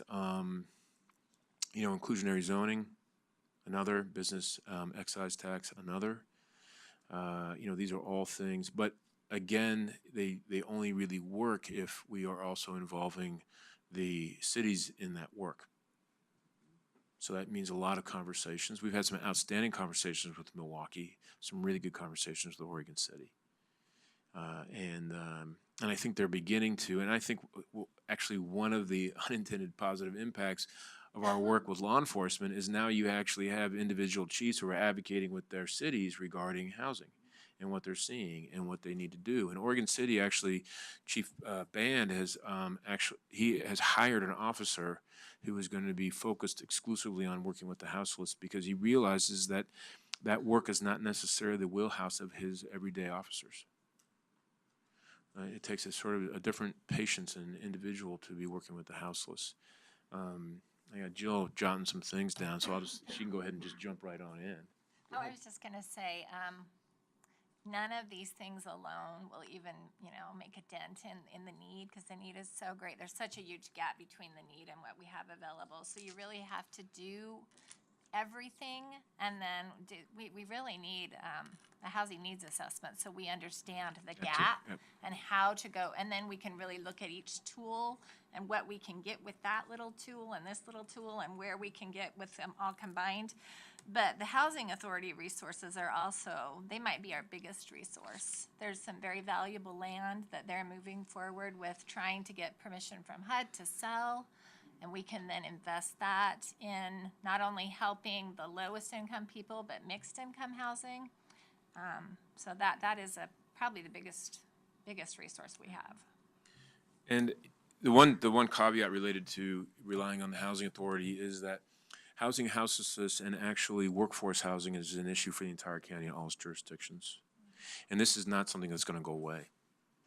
And the income gaps we see, I think incomes are rising, but they're not rising fast enough. The last time we looked at Oregon City, we saw an income increase, and it was a good one. It was like 33%, and we saw housing increases on the rental market of 69. It's impossible. I mean, that you just cannot keep up. And then people, raise their eyebrows when they hear that mental health and issues regarding mental illness are rising. Well, the stress levels associated with your average family are pretty intense these days. Which one come first? I don't know. I mean, that's. Laurel had a point of clarification, and I wanted Eric, or not, and Yeah, then we'll I want to just let Eric wanted have to some time to. really briefly provide some context because we have a new budget committee member, and we have a couple new commissioners about the presentations so that you understand what we've done with them. These didn't come out of thin air. They came out of feedback that we got from the budget committee over years. And so in the division budgets, and a part of this is a factor of, and you'll see this later on as we go through more budgets, which do not have the former Clackamas format. They're just line item budgets. The budget committee had asked for, at the division level, for the top 3 sources of revenue other than general fund, not all of them, because they were so tired of seeing all the lines. So they generally will not add up. And then for the department-wide budget. Thank you. Yes. For the That helped a lot right there. Yeah. For the department-wide budget, you've got the top 3 sources of revenue besides general fund and top 3 expenditure lines as well. But they're not going to ever add up. So, context. All right, well, we want to let it, all right, do you have any Just other one, just follow up. Would it be, and I know this budget committee, I know our board, this is an issue we're really concerned about. Through this budget process, would it be helpful at all for us to provide more direction as to putting a plan together, a multifaceted approach as to what the county can do to address this? Would that be helpful to you as an? Sure. Okay. Yeah. Wait a minute, it's my turn. We actually, I'm not being flippant with my answer. I'm not exactly sure what you're. Yeah. so Sonia, we're already piloting that. We should come to some of the, we'd have to do it because we'd have a quorum, but we're doing an interdisciplinary housing piece, and Emily can brief you on that. And it is focused towards veterans right now, but we're hoping that'll expand the scope of it. So it's been pretty cool, so. Yeah, I'm just noticing that there's really good thinking here, but I haven't seen a comprehensive, multifaceted strategy that just outlined general obligation bond, inclusionary zone, I mean, with all of the things that we, as the county, can do, because quite frankly, I'm not feeling a lot of confidence, and there's too much uncertainty with what's happening at the federal level. This is true. We need to look at what we can do. I think, I do believe that the emphasis is on looking locally. Now, okay, thank you. So we want to let Eric have an opportunity to share and ask his questions next. Thank you. I've been very patient with everyone. Thank you for your patience, Eric. I'm not going to dive into the details, but I'm going to ask you some large, big picture questions, okay? Number one, you have 8 divisions and 28 programs.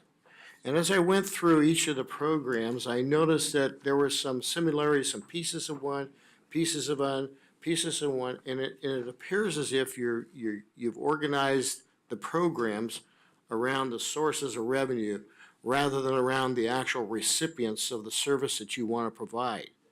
And my question there, that's one question, is why not organize the department around the recipients of the services you want to provide, like the veterans, like the homeless, like the people with mental illness, as opposed to dividing those up into all these different programs and then trying to accumulate or assimilate some result out of that.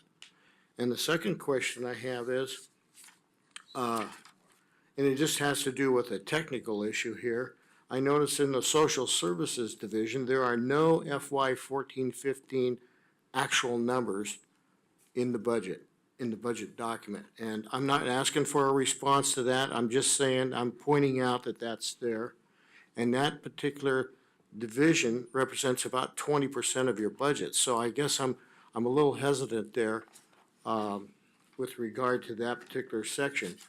I think getting back to Sonia's comment about the $2 million reduction in federal grant revenue, I think what you have to do, and what I do, and this is for her benefit, I look at the projected at the end of the year and compare that to the budget. And there, the difference is only $109,000. And so that may be an indication rather than the budget to budget, because in many cases, the budget has been, in the prior year, is much lower than what we're actually receiving. And so if you look at the actual versus the budget, you'll get a different perspective, just information there. And, Give him a moment to respond to those questions first, or can well, you- yeah, he can go respond, that's We'll fine. just- We'll just give Go him a ahead. few minutes to respond. to So some of in those terms first. of, so when we did the MFR process, we did come to a point where we started looking and exactly what you talked about, which is organizing around the recipient. And what we decided to do instead of going through a full-scale budget reorganization around the recipient is what we've done is I've been working with each division on how they work with each other around services to vets. So social services, housing, all coming together and talking about how do we do vet services. The work that was going to be needed to reorganize around the individual receiving services was going to be pretty intense. And, you know, it took us about 6 months to do the first piece of MFR. And by the time we were done, at the leadership level and then at the divisional level, you know, I had sort of gauged where the department was, and there was a certain sense of fatigue. And so I decided I'm going to hold off on doing the next piece of this because of that fatigue. And also I seeing. can appreciate that, but Sonia's saying we don't have resources to do all of this among all of the departments and all of the programs that you've got. We've got to figure out a way to become more efficient in that. If it takes a lot of Correction, work, it's not what I said. if it takes a lot of work to reorganize it around the recipients, then do it. It's going to take time, sure, I understand. Mm-hmm. No, it's a very good question, and one that we're wrestling with. And we are organized to some degree around constrained funding mechanisms that don't necessarily allow us to do the type of, well, I shouldn't say they don't allow us. They don't want us to do that type of internal collaboration. It doesn't matter. We go ahead and do it anyway.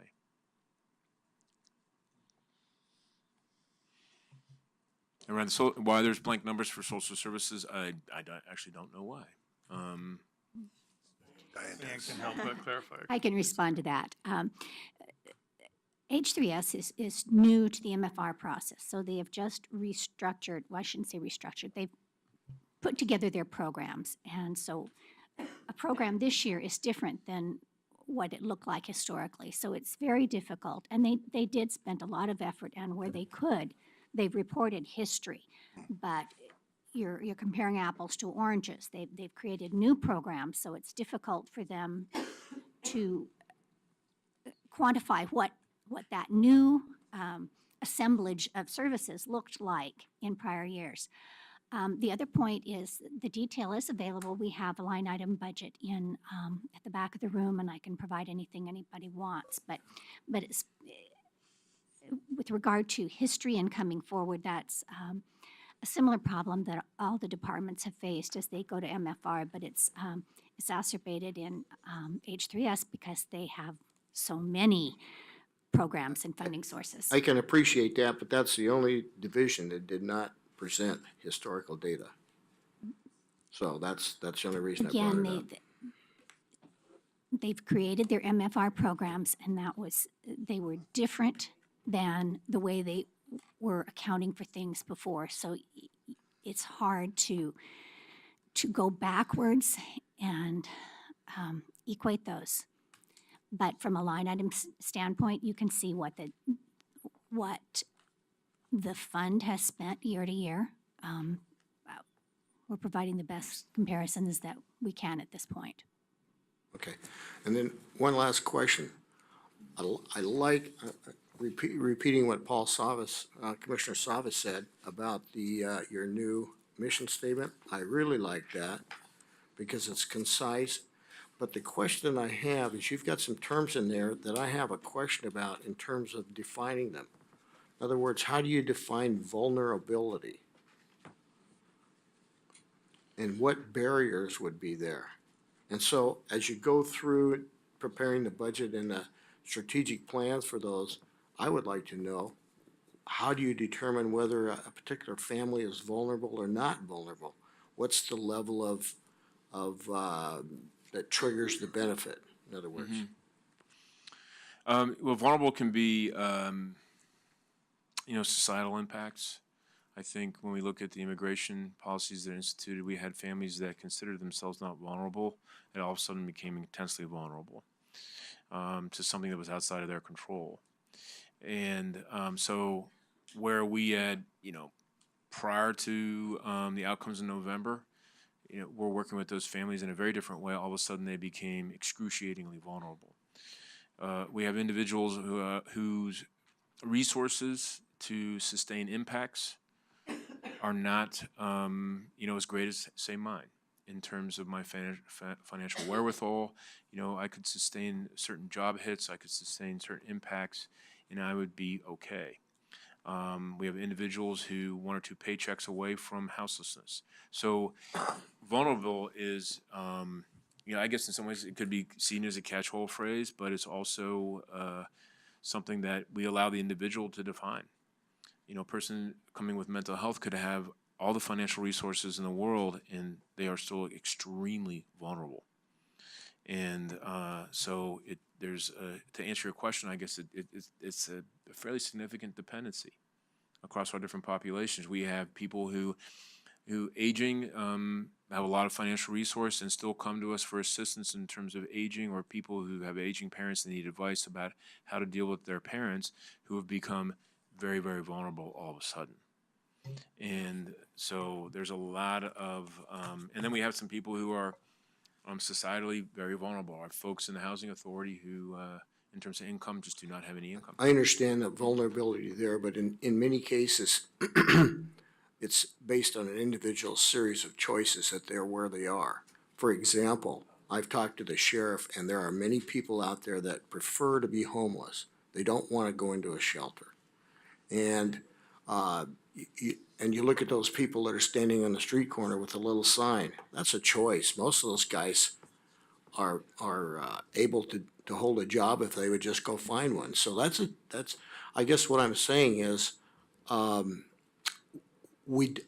of the things that I'm really looking for is the reason why those situations exist and those populations exist, not so much that we're putting a band-aid, we're treating the symptom rather than the cause, and really we ought to focus on the cause. What's causing the significant increase in homelessness? Is it the rise in unemployment, or is it the lack of jobs? Is it people moving into the area? Is it housing? Rather than saying, oh, we've got a homeless problem, so let's build some more houses. That's treating the symptom, but not necessarily the cause. And I'd like to see us focus more on the cause in each of those areas, and then address that rather than the symptoms. In our work, you will see in a lot of our work now a phrase which is trauma-informed. And when we look at a lot of our clientele and we start rolling back personal histories, we will find often significant trauma in that individual's history. And that trauma has been unaddressed. That trauma could be physical. That trauma could be mental. It could be a number of different things, and they may be, and they're mishandling that trauma. They stopped advancing in their progression as a human, in their own personal development, because of significant trauma. Whether that happened to be a little boy who saw his father punch his mother in the face and stopped at that point. And that became a masterfully traumatic event for that individual, and it just plays out over and over and over again. And so that's what we see, and the research bears it out. You know, the ACEs score, Adverse Childhood Event score, Jared Ludlow, when he was here, used to talk about that in his experiences and his own personal ACEs score. Yeah, I'm not asking for a response. I'm just saying that I think if we put our emphasis more on finding out or defining what the cause is, then you can build a program around solving the cause and not necessarily the problem. For example, if you look at the number of homeless veterans, well, they certainly weren't homeless when they left for the service. Why are they coming back and becoming homeless now? What's the cause? What's driving that? So that's all I'm trying to say. Thank you.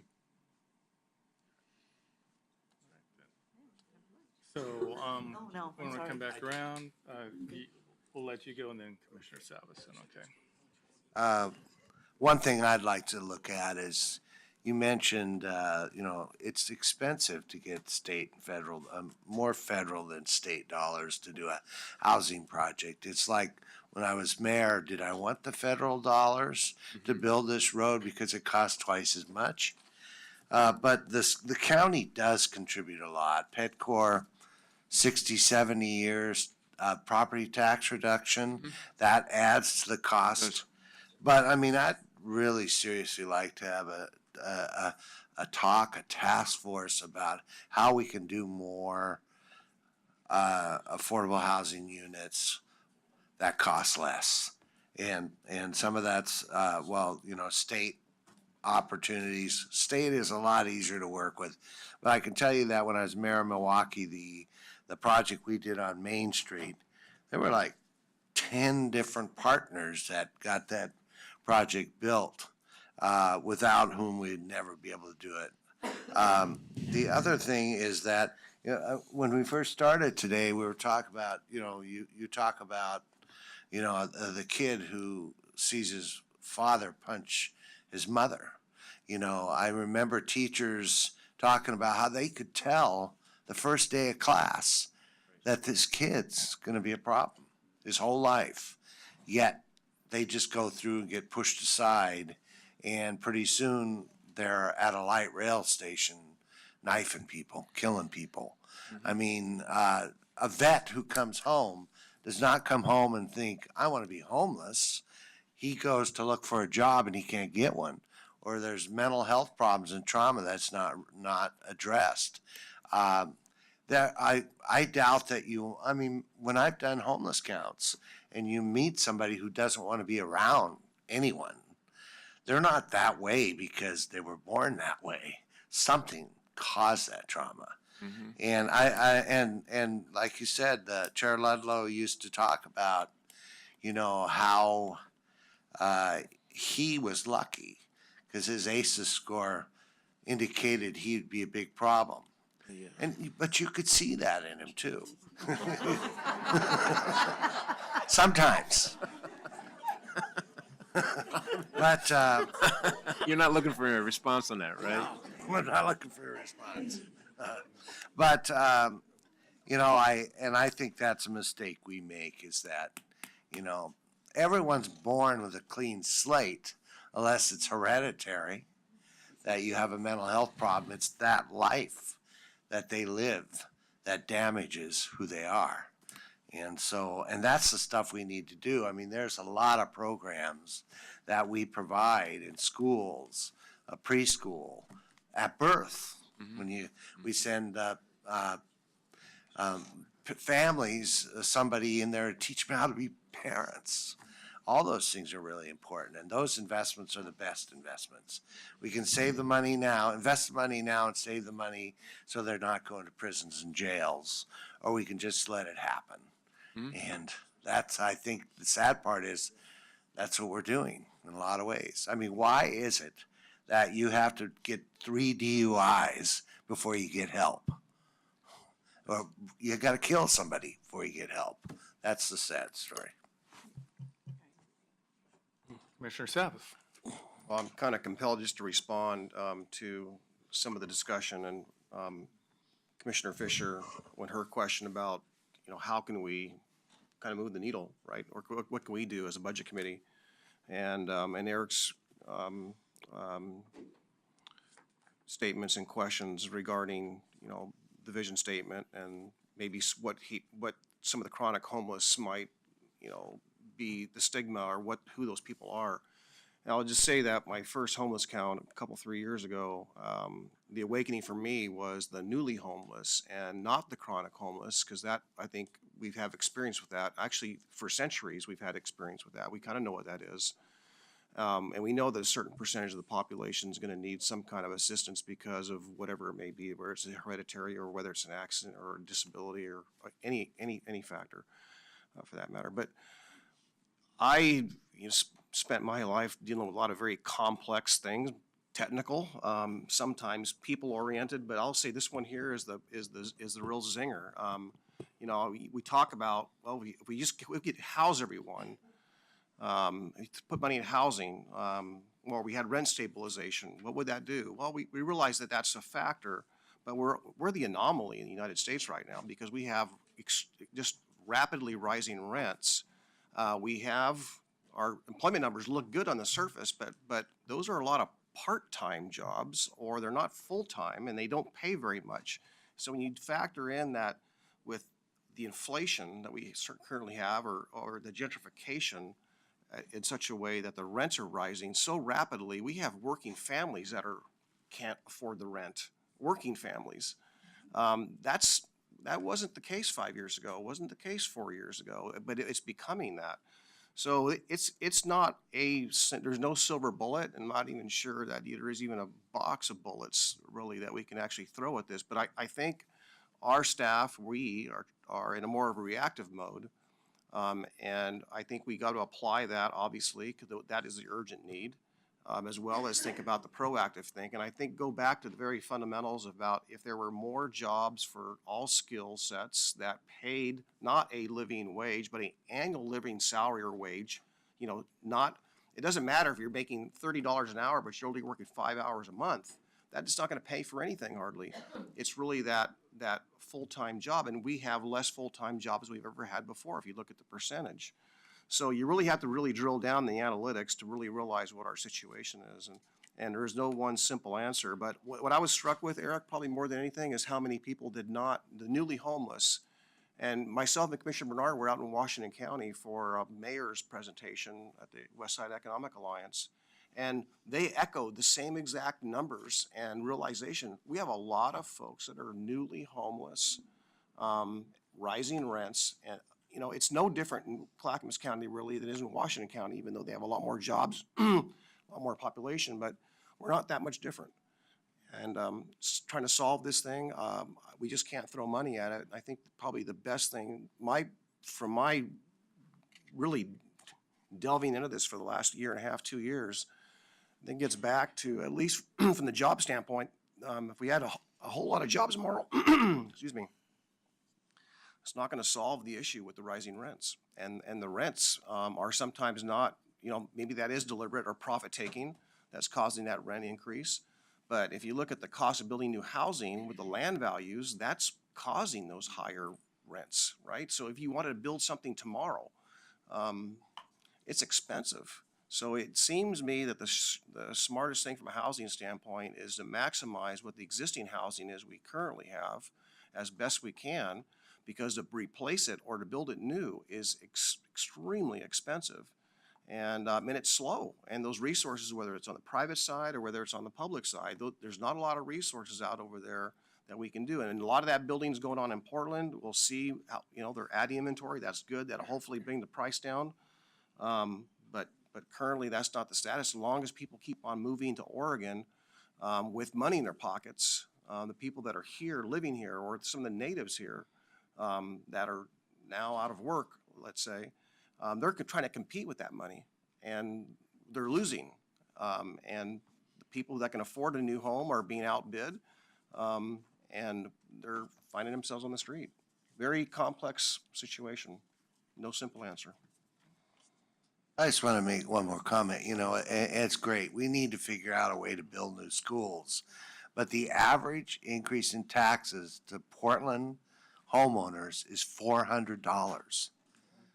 That is, if you have a home, you're on a fixed income, and because that bond measure just passed, your taxes go up $400, that could be disastrous. I mean, somehow we gotta figure out how to build and repair schools without always going to the bond. They have 2 existing bond measures for school, I believe.